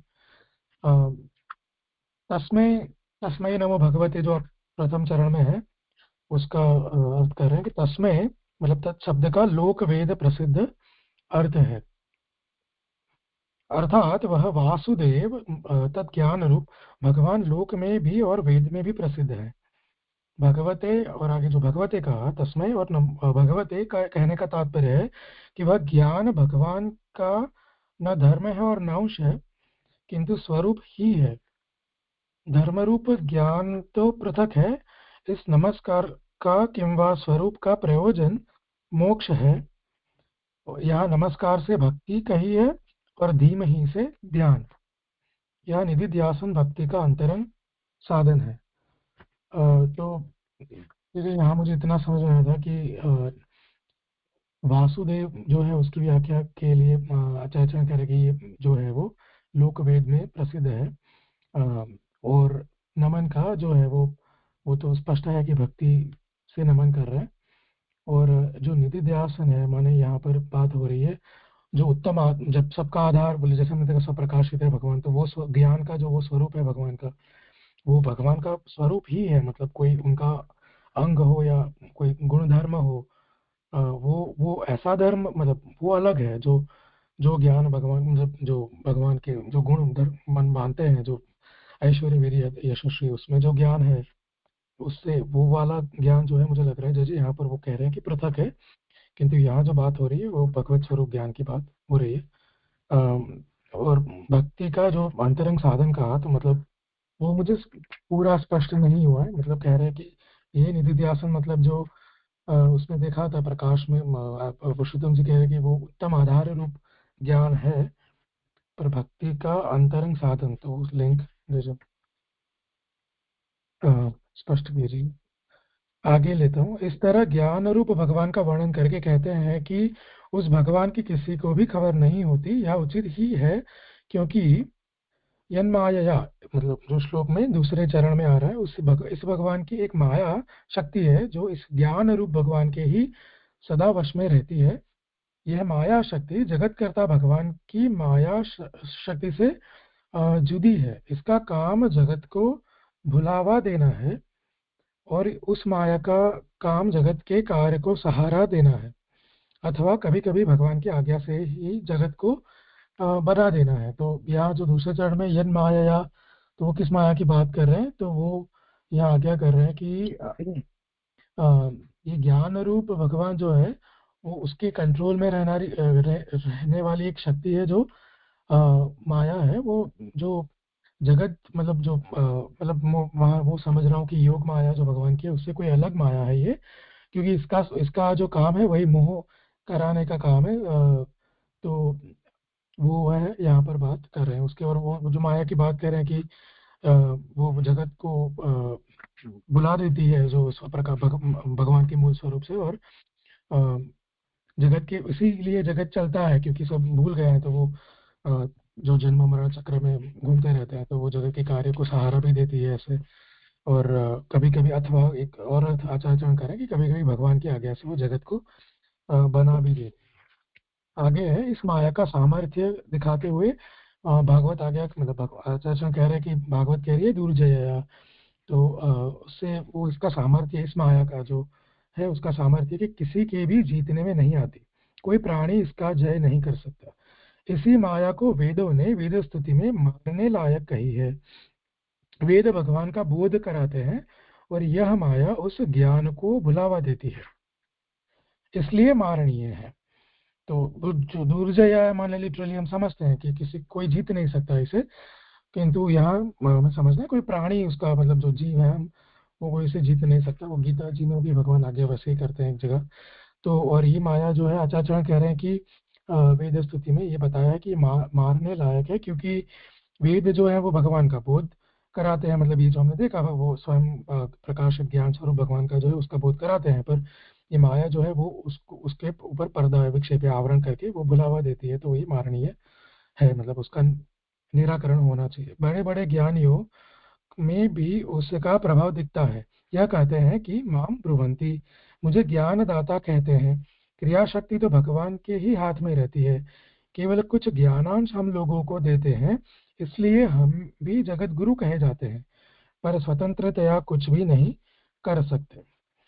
तो यहाँ पर ब्रह्मा जी अपनी जो स्वतंत्रता है वो कह रहे हैं, और जगत गुरु जो माँ ब्रुवंती जगत गुरु, तो वो ब्रह्मा जी कह रहे हैं कि भाई जगत गुरु मतलब ज्ञान देने वाले, मतलब ब्रह्मा जी ने वेद प्रकाशित किए। तो जैसे जगत गुरु तो है, ज्ञान तो देते हैं, किंतु वो क्रिया शक्ति जो है मतलब उनमें आ रही, क्योंकि ज्ञान क्रिया से ही पूर्णता होती है। तो वो क्रिया शक्ति तो भगवान में ही रहे, जिसके कारण वो ये जो कर रहे हैं ब्रह्मा जी वो कर पा रहे हैं। पर जो ज्ञानांश ब्रह्मा जी में है जिसके कारण वो जगत गुरु कहे जाते हैं, क्योंकि सबको ये पता चलता नहीं है। तो वो मान लेते हैं कि ब्रह्मा जी, जैसे नारद जी ने भी आगे हमने देखा वही मान लिया कि यही सब कुछ है। तो वो कह रहे हैं, आज्ञा कर रहे हैं यहाँ पर कि स्वतंत्र या वो कुछ नहीं कर सकते। जैसे इतना हुआ। जैसे बस एक ही प्रश्न था, वो निधिध्यासन भक्ति का अंतरंग साधन है, वो मूल में भी ट्राई किया, गुजराती में भी देखा था, पर पूरा समझ में नहीं आया शायद। जैसे आप मैं क्या नहीं समझने का क्या विषय अंतरंग साधन है? तो मतलब निधिध्यासन तो पूरा मतलब ज्ञान, मतलब जैसे नमस्कार किया तो उससे भक्ति समझ में आ रही है, और निधिध्यासन से अगर ये समझे कि भाई ये जो ज्ञान की बात हो रही है, मतलब भगवान के ज्ञान स्वरूप की बात हो रही है, तो ये भक्ति का साधन, अंतरंग साधन है। मतलब भक्ति के अंदर ज्ञान है ऐसे बता रहे हैं, वो मुझे समझना था। मतलब जैसे नहीं, नमस्कार जो किया है वो नमस्कार बाह्य भक्ति है, और निधिध्यासन है वो अंतरंग है। तो अच्छा सीधी सी बात। जी जी जी, मतलब अंदर अंदर बाहर का जो, जी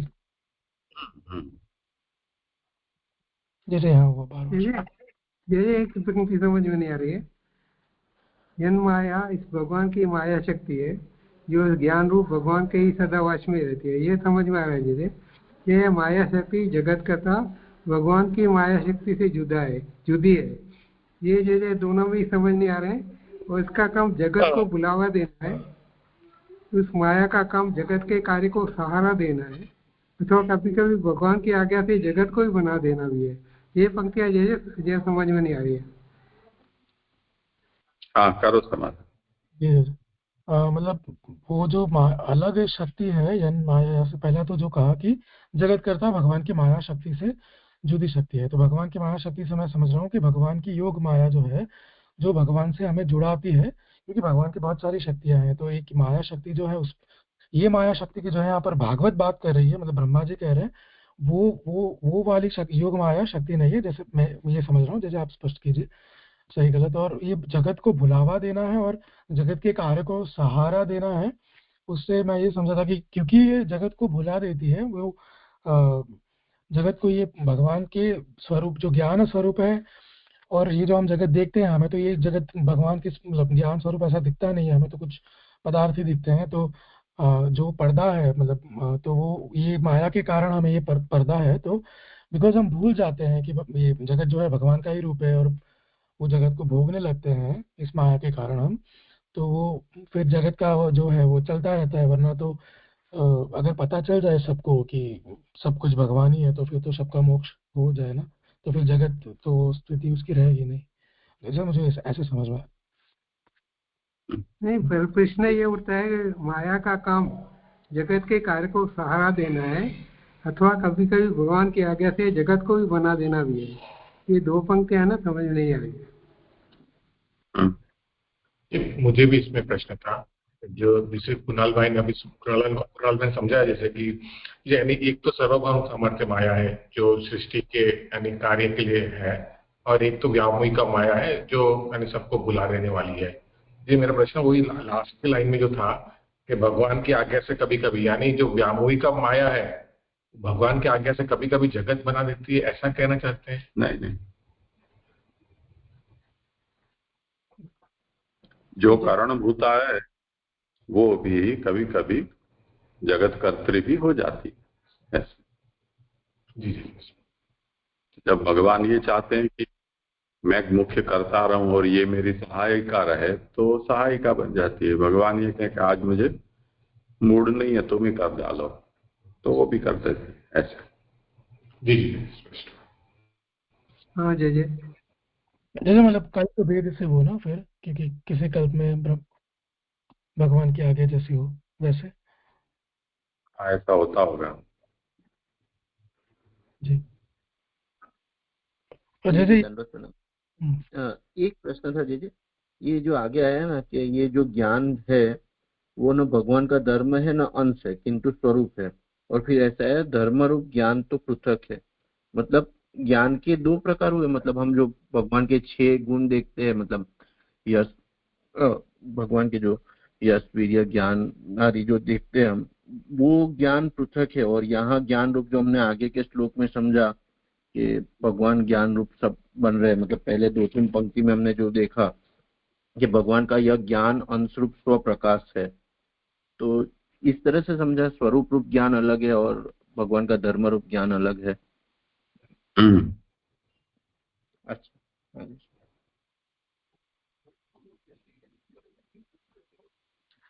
करो बोल। जी जी जी। तो 12वां श्लोक यहाँ हुआ आभास, 13वें श्लोक का आभासार्थ। तो फिर मोहक शक्ति होने से यह माया अपने आश्रय भगवान को भी बुलावा देती होगी, यह आशंका करके उसका उत्तर देते हैं। तो अगर इतनी दुर्जय माया है तो फिर ये कुछ शायद भगवान को भी कुछ बुला देती होगी, ऐसी कोई शंका करे तो भागवत मतलब ब्रह्मा जी आगे कह रहे हैं, विलज्जमानया यस्य स्थातुर्मिक्षापथे विमोहिता विकथन्ते ममाहम इति बुद्धिर्घेयः। श्लोकार्थ, यह माया जिस भगवान की दृष्टि पथ में आने से भी लजाती है, पर इसका सामर्थ्य फिर भी इतना है कि इसके मुंह में आकर अच्छे अच्छे पुरुष कुबुद्धि होकर मैं मेरा करने लग जाते हैं। सुबोधिनी जी, यह माया भगवान की भार्या है, मतलब भगवान की पत्नी है, स्वतंत्र कुछ नहीं कर सकती और पालनीय है, मतलब भगवान ही उसका पालन करते हैं। बेसिकली भगवान के साथ निरंतर रमण करने के लिए यह अन्य भोले जीवों को बुलावे में डालती रहती है, पर इसकी इस चालाकी को भगवान जानते हैं, इसलिए यह भगवान की दृष्टि पथ में आने के लिए भी शर्माती है। इसलिए ही भगवत सन्मुख रहने वाले जीवों को मोहित नहीं करती, पर जो लोग भगवान को पीठ देकर अपना व्यवहार चलाते हैं उन्हें ही मोह करा देती है। यही बात अमूया विमोहिता इत्यादि वाक्य से कही गई है। मोह पहुंचाने में द्वार बुद्धि है, बुद्धि के द्वारा मोह पहुंचता है। तो ये श्लोक में जो बात आई है उसमें आचार्य ये बता रहे हैं कि विलज्जमान या जो कहा पहले, तो इसका अर्थ बताते हैं। आचार्य ने कहा कि ये भगवान की भार्या है, मतलब पत्नी है, तो भगवान के साथ पत्नी होने के कारण स्वाभाविक है कि वो निरंतर भगवान के साथ रमण करना चाहती है, इसलिए कोई विक्षेप ना करे उसमें, इसलिए सारे जीवों को सब अन्येषा मतलब वो बुद्धि अलग दे देती है। और ये बात मतलब यहाँ कहा, और आगे ये भी बताया कि ये जो है वो भगवान के जो सन्मुख है उसको उसको मोहित नहीं करती, किंतु जो भगवान को भूल के जो पीठ देकर मतलब बहिर्मुख है, जो हम साधारण भाषा में कहें तो उन्हें भूल करा देती है। ये जो मूल श्लोक में आया यहाँ पर उसकी मुझे इतना होगा। यानी यहाँ पे एक प्रकार से मायावाद का भी खंडन किया ना दीजिए कि वहां पे तो मायावाद में तो यानी जो माया को तो ब्रह्म से थोड़ी शक्तिशाली बताई है, क्योंकि माया अनादि अवचनीय है, ब्रह्म को लग जाती है इसलिए जगत पैदा हुआ। यहाँ पे तो वही स्पष्ट कर रहे हैं कि ये माया यानी भगवान को कभी भुलावे में डाल सकती है, तो उसके उत्तर में तो दृष्टिपथ में से भी आने से लग जाती है। तो एक प्रकार से वो मायावाद का भी यहाँ पर खंडन।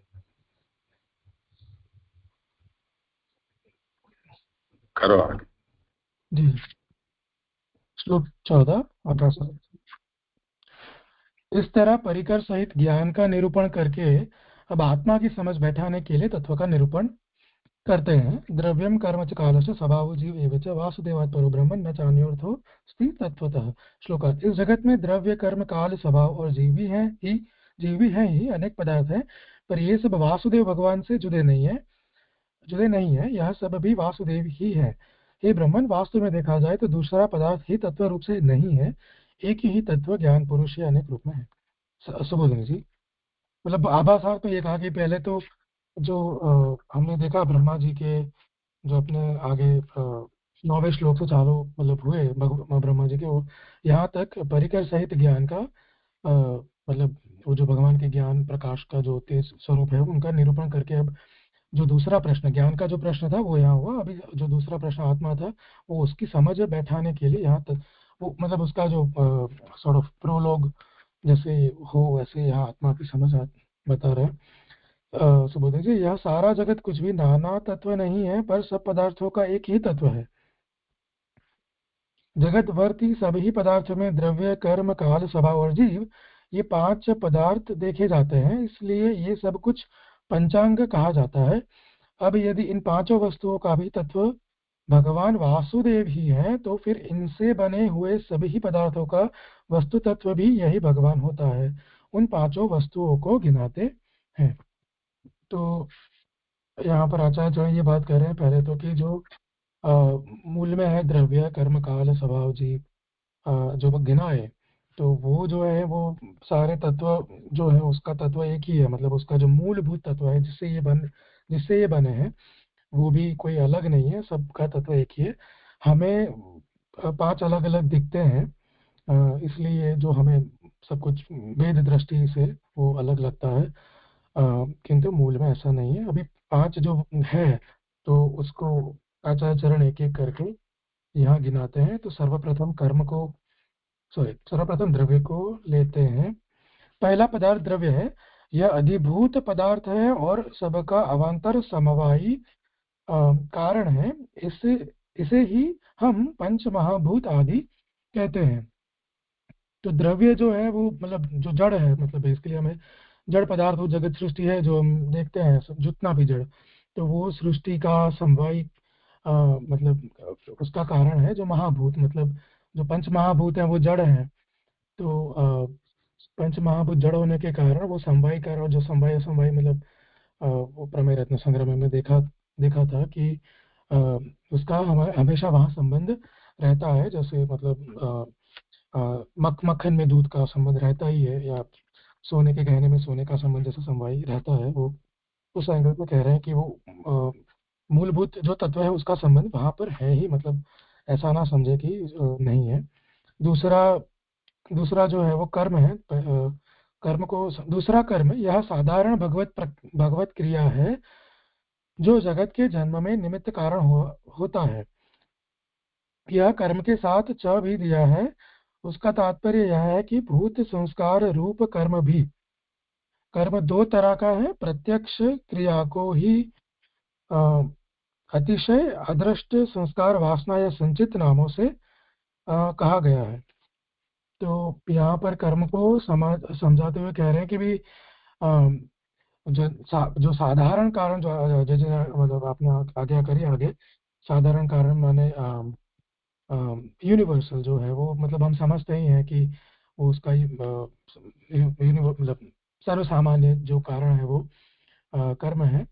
और ये जो है प्राणी मतलब जो जीव है सारे वो मतलब भूत है, उसका संस्कार रूप भी है। इतना बताया। और आगे जो बताया है जैसे वो संस्कार रूप मतलब ये जो प्रत्यक्ष कर्म दो तरह का है वो कहा है, वो मुझे पूरा समझ में नहीं आया, क्योंकि पहले कहा दो तरह का है, फिर ये कुछ बात आगे जा रही है, और शायद जैसे मूल में तो मुझे दिखा नहीं ज़्यादा, इतना पता नहीं कहाँ से है ये, तो मैं छोड़ता हूँ यहाँ पर, आगे जैसे आप स्पष्ट कीजिएगा। तीसरा पदार्थ है काल है। यह सत्वादि गुणों में खलबली मचाने वाला है। यहाँ च कहा है, इसलिए इसके साथ सबका निमित्त कारण काल भी लेना चाहिए। काल सब पदार्थों का आधार समझा जाता है। तो काल जो है वो शायद हमने आगे भी देखा था, मुझे याद नहीं आ रहा, या फिर प्रमेय में या कहीं पर, कि वो जो गुणों में क्षोभ मतलब जो खलबली मस्ती है उसके कारण जो है वो चेष्टा होती है, वो जो काल पैदा होता है, तो वो काल भी जो है वो उसकी यहाँ पर बात कर रहे हैं कि वो जितने भी गुण है उसमें खलबली मचने से वो जो है वो पैदा होता है। और ये सर्व मतलब जो जितना भी जगत है वो उसमें ही स्थित है। सबका निमित्त कारण मतलब आधार जो है रूप वो काल ही है। आगे है इसका परिणाम का कारण स्वभाव है। तो अभी चौथा जो है वो समझा रहे हैं कि स्वभाव, ये चौथा पदार्थ है। पानी का बर्फ हो जाना, दूध का दही हो जाना परिणाम, और इसका कारण स्वभाव है। सबके साथ स्वभाव लगा हुआ है। तो जो भी परिवर्तन मतलब यहाँ समझा रहे हैं कि भी जो पानी से बर्फ में परिवर्तन हुआ या दूध से दही में जो परिवर्तन है, तो ये परिवर्तन मतलब वो जो हो रहा है उसका कारण क्या है, तो वो स्वभाव जो है वो यहाँ समझा रहे हैं कि, और उसका भी जो है मूलभूत तो भगवान ही है। तो ये परिवर्तन मतलब ये स्वभाव के कारण ये सबके ये परिवर्तन होते रहते हैं। पांचवा पदार्थ अभी है जीव है, जो सबका भोक्ता है और भगवान का अंश है। यहाँ भी च कहा है, इसलिए इसी में इंद्रिय देहादि के अभिमानी देवता भी समझ लिए जावे। मुख्य जीव ही रूपांतरों से इंद्रिय आदि में जाता है। और जीव जो पदार्थ पांचवा, तो वो जो मतलब जो भोक्ता है, जो भोग करता है, जो हम वो भगवान का अंश रूप है। और यहाँ च जो मतलब हर एक में च है, तो यहाँ भी च है, तो उससे आचार्य समझा रहे हैं कि इसे ये समझना है कि इंद्रिय देह आदि के अभिमानी देवता जो है वो मतलब मात्र जीव मात्र हम सब जैसे है वैसे नहीं, देवता जो भी है मतलब जो हम कहते हैं कि इंद्रिय, हर एक इंद्रिय तत्व पदार्थ जो है उसके अधिष्ठाता देव कोई होता है, तो वो जो अधिष्ठाता देवता भी वो जीव ही है, और उसको समझना है यहाँ पर। और या मुख्य जीव माने मतलब भगवान मुख्य जीव जो है, वैसे मुझे समझ में आ रहा है कि वो इंद्रियादि में प्रवेश करते हैं। इन पांचों वस्तुओं से आगे ले रहा हूँ। इन पांचों वस्तुओं से काल, कर्म, स्वभाव और जीव, इनका तो पृथक पृथक निरूपण तत्वदीप निबंध में हुआ है। पर द्रव्य जो प्रकृति का कार्य है उसका निरूपण इस सुबोधिनी टीका में ही मूल के सहारे से करने में आवेगा। तो यहाँ समझा रहे कि तत्वदीप निबंध में जो सर्वर निर्णय में हमने मतलब गए 2-3 साल पहले जब किया था, आपकी कृपा से जाइए, तो वो वहाँ पर जो प्रमेय प्रकरण है उसमें ये सब पदार्थों का आचार्यों ने बहुत अच्छे से निरूपण किया है। किंतु द्रव्य जो है प्रकृति का कार्य है, तो उसका वो निरूपण यहाँ पर लेना पड़ेगा। ऐसे ये टीकाकार ले रहे हैं मुझे लग रहा है, क्योंकि मूल में ऐसा कुछ नहीं था। आगे इसलिए ये सब नहीं, यह पांचों वस्तुएं वस्तु तत्व नहीं है। वस्तु तत्व तो एक भगवान वासुदेव ही है, इसलिए ये सब वासुदेव से अन्य नहीं है। तो मतलब इन पांच को अलग अलग नहीं समझना है, क्योंकि वस्तु तत्व जो इनका तत्व है, मतलब जो मूल एबोरिजिनल जो कहते हैं वो उसका वो प्राइमरी पदार्थ तो मतलब भगवान वासुदेव ही है, तो ये वासुदेव से अन्य होंगे ही नहीं, सीधी बात है। और आगे कह रहे हैं तत्व निरूपण में इन सबका मूल देवता सत्वमूर्ति भगवान वासुदेव कहा गया है। तत्वतः जो कहा मूल श्लोक में, उसका तात्पर्य कहने का यही यह है कि वस्तु रूप से ये सब अन्य मालूम हो रहे हैं, पर वास्तव तत्व रूप से अन्य नहीं है। तो मतलब ये जो मूल में कहा कि तत्वतः जो लास्ट में है, तो उसका तात्पर्य यहाँ पर समझा रहे आचार्य कि तत्वतः कहने से ये बात हो रही है कि भाई जो हमें अलग अलग दिखता है भेद दृष्टि के कारण सारे पदार्थ, तो वो जो है वो उनका अस्तित्व जो है वो बेसिकली है तो मतलब भगवान के कारण ही। तो तत्वतः से वो है कि वो अन्य नहीं है। जैसे हम वल्लभाष्टक में कहते हैं कि वस्तुतः कृष्ण एवं, तो हम वही बात करते हैं कि अलग दिखते हैं आचार्य चरण भगवान से, पर वस्तुतः वही है। तो वैसे मतलब यहाँ बता रहे हैं कि दिखते अलग हैं पर है नहीं। आगे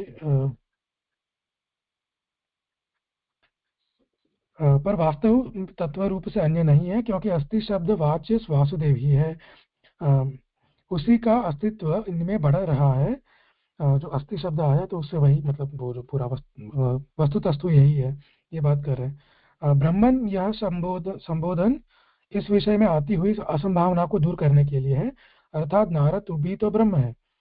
ब्रह्मन शब्द ही शब्दार्थ के नित्य संबंध को मान कर दिया गया है। इससे पदार्थ मात्र के ब्रह्म होने में संदेह नहीं हो सकता। यह भी च दिया है, इससे स्पष्ट होता है कि वासुदेव से इनका धर्म भेद भी नहीं है। और अन्य शब्द जो मूल में है वो अन्य शब्द देकर स्वरूप भेद का भी निराकरण किया है। और पर जो है पर शब्द देकर अधिष्ठातृ भेद तो कर दिया है, अर्थात यह पदार्थ जात मतलब पर जात, यह पदार्थ जात पर नहीं किंतु अवर है। इसका तात्पर्य यह है कि यद्यपि सब कुछ वासुदेव ही है, एक होते हुए भी ये सब भगवान वासुदेव के नियम में रहते हैं। तो यहाँ जो भेद है वो जो हम आचार्य समझाते हैं हमें अलग जगह पे कि याद नहीं आ रहा है, पर वेद सहिष्णु अभेद, वैसे कुछ यहाँ पर पूरा मुझे ऐसे समझ में आया जैसे कि ब्रह्म जो आचार्य आज्ञा करे कि मूल में भागवत ब्रह्म शब्द दे रही है, तो उसका यही तात्पर्य है कि भाई कोई वासुदेव से किसी का भी स्वरूप भेद नहीं है, किंतु और मतलब जो सबका आधान है अधिष्ठाता वो एक ही है और एक ही के स्वरूप है। तो ये बात यहाँ पर मतलब जैसे मुझे ये स्पष्ट हुआ कि इतना समझ में आता है। पर और अवर का पूरा समझ में नहीं आया, पर मुझे ऐसा लगा कि वासुदेव सबसे पर है, मतलब तो सब क्योंकि पर है सबसे वासुदेव, तो ये जो आगे कहा कि इसीलिए सारे पदार्थ जो जितने भी वेद दृष्टि से हमें दिखते हैं वो सारे वासुदेव के नियम में रहते हैं, वो कंट्रोलर है। तो इतना हुआ। अर्थ शब्द से आगे जो पूरा चान्योर्थ हो, तो अर्थ शब्द से युक्ति कही है। लोक में जैसे कही मनुष्य के लिए कहे नरसिंह आदि शब्दों में शब्द अर्थ का नित्य संबंध नहीं रहता, इस तरह भगवत शास्त्र में नहीं है। और अर्थ शब्द जो है वो मतलब यहाँ युक्ति से आचार्य समझा रहे हैं कि तर्क करके, यहाँ बेसिकली तर्क से ये समझा रहे हैं कि भाई शब्द मैं पूरा पढ़ लेता हूँ कि इस तरह भगवत शास्त्र में नहीं है। यहाँ तो शब्दों का अर्थ के साथ वाचक आदि संबंध नित्य है। यहाँ जो द्रव्य आदि शब्द है उनका भी द्रव्य आदि पदार्थों के साथ संबंध भी नित्य ही है। अतः वे ये पदार्थ और यह शब्द उन लौकिक शब्दार्थों से भिन्न नहीं मानने होंगे। ये शब्दार्थ भगवत वास्तव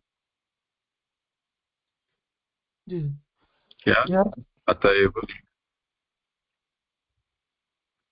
छूट गया कुछ। अतएव के बाद फिर पढ़ो। जी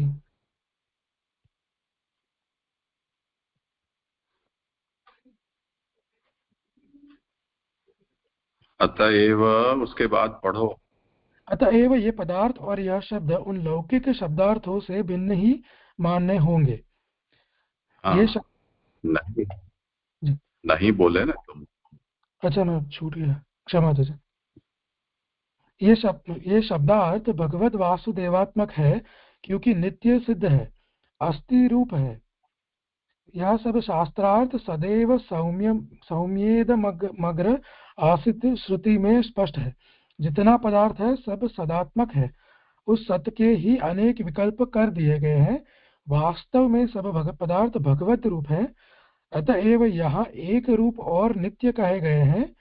यहाँ के शब्द और अर्थ दोनों नित्य है। तो ये पूरा लास्ट में जो है वो मतलब मूल में बहुत कम है। यहाँ पर उन्होंने पूरा अलग मतलब अपने उसका वो कर एक्स्ट्रा निरूपण करके समझाया है। पर जैसे मुझे यहाँ समझ में आया कि भाई तर्क से बेसिकली जो समझाना चाहते हैं वो यही है कि शब्द और अर्थ का जो बेसिकली नित्य संबंध होता है, मतलब जो भी शब्द है उसका कोई अर्थ है तो वो नित्य संबंध है। तो वो यहाँ पर है कि वो भी जो मतलब ये सारे भगवत रूप ही है। ये भी जो शब्दार्थ है सो भगवत रूप है। मतलब वो लौकिक में हम देखते हैं वैसे नहीं है। और आगे समझा रहे हैं कि भाई श्रुति का आधार लेके कि वहाँ भी यही कहा है कि जितना पदार्थ है सब सदात्मक है, माने भगवान के सदंश से उत्पन्न है और उसी का अंश है। तो वास्तव में सब जो है वो एक रूप ही है और नित्य है, इसलिए नित्य है। तो जो मेरा यहाँ पर हुआ कुछ हो विचार नहीं है तो। हाँ जय दंडवत प्रणाम। जय हाँ, जय ये पदार्थों की बात हुई है कि उन पांचों वस्तुओं को गिनाती है। उसमें पहला समझ में आ गया पदार्थ द्रव्य व्याधिभूत पदार्थ है। अब दूसरे कर्म की बात कर रहे हैं तो कर्म दो तरह का है। तो उसमें प्रत्यक्ष क्रिया को ही अतिशय अदृष्ट संस्कार वासना या संचित नामों से कहा गया है। जैसे ये थोड़ा क्लियर नहीं हुआ, इसको किस तरह लेना चाहिए? हाँ, वो इस कृणाल का भी ये प्रश्न था। तो द्रव्यम कर्म च कालश्च स्वभावो जीव एव च वासुदेवात् परो ब्रह्मन् न चान्यार्थोऽस्ति तत्वतः। तो द्रव्य कर्म काल स्वभाव और जीव, इन पांच में द्रव्य का निरूपण तो कर दिया कि जो अधिभूत होता है और समवायी कारण महाभूत आदि इनको द्रव्य कहा जाता है। और कर्म दो प्रकार का बताया, एक तो जगत के जन्म निमित्त साधारण जो कर्म है वो कर्म, और भूत संस्कार रूप वो दूसरा प्रकार का कर्म। तो भूत संस्कार का मतलब क्या है? तो प्राणियों के जो संस्कार हैं वो, और वो संस्कार हैं, कर्म का एक नाम संस्कार भी है। इसी तरह कर्म को अतिशय भी कहा गया है, उसी को अदृष्ट भी कहते हैं, उसी को वासना और संचित भी कहते हैं। ये सब कर्म के भिन्न भिन्न प्रकार हैं।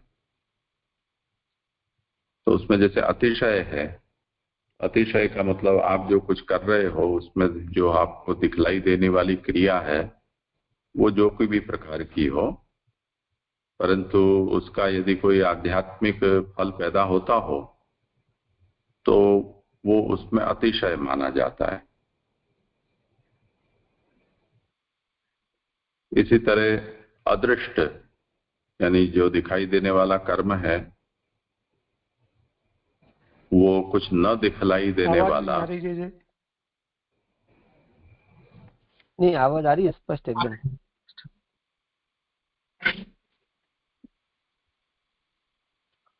तो दृष्ट और अदृष्ट का भेद होता है। तो दृष्ट कर्म वो है जो हम करते हैं, जैसे संध्या किया, होम किया, दान, तप, स्नान आदि किए, ये सब दृष्ट कर्म है। उससे कुछ अदृष्ट पैदा होता है, यानी न दिखलाई देने वाला उसका कोई प्रभाव।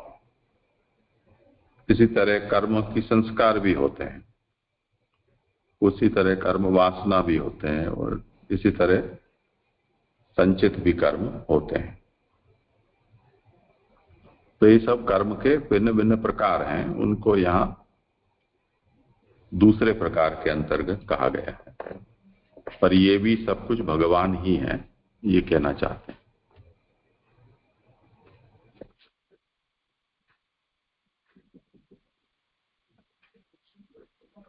और कुछ है? यहाँ पे जो पांचवा पदार्थ गिनाया जीव, तो ये वही जीव है ना जो सबके अंदर प्रविष्ट करके भोग।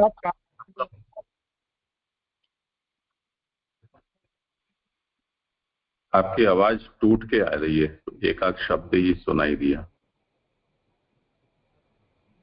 ये जो पांचवा पदार्थ है जैसे कि जीव, तो ये वही जीव समझना चाहिए कि भगवान का अंश ही है, लेकिन सबके अंदर प्रवेश करके जो भोग करे, जो हम पूर्व में भी देखा कि भगवान सबके भोगता है, तो उस संदर्भ में ये जीव लेना नहीं। हाँ, यहाँ तो उसी तरह से गिनाया जा रहा है, पर फिर उसी का अंश हम सब भी हैं। जी,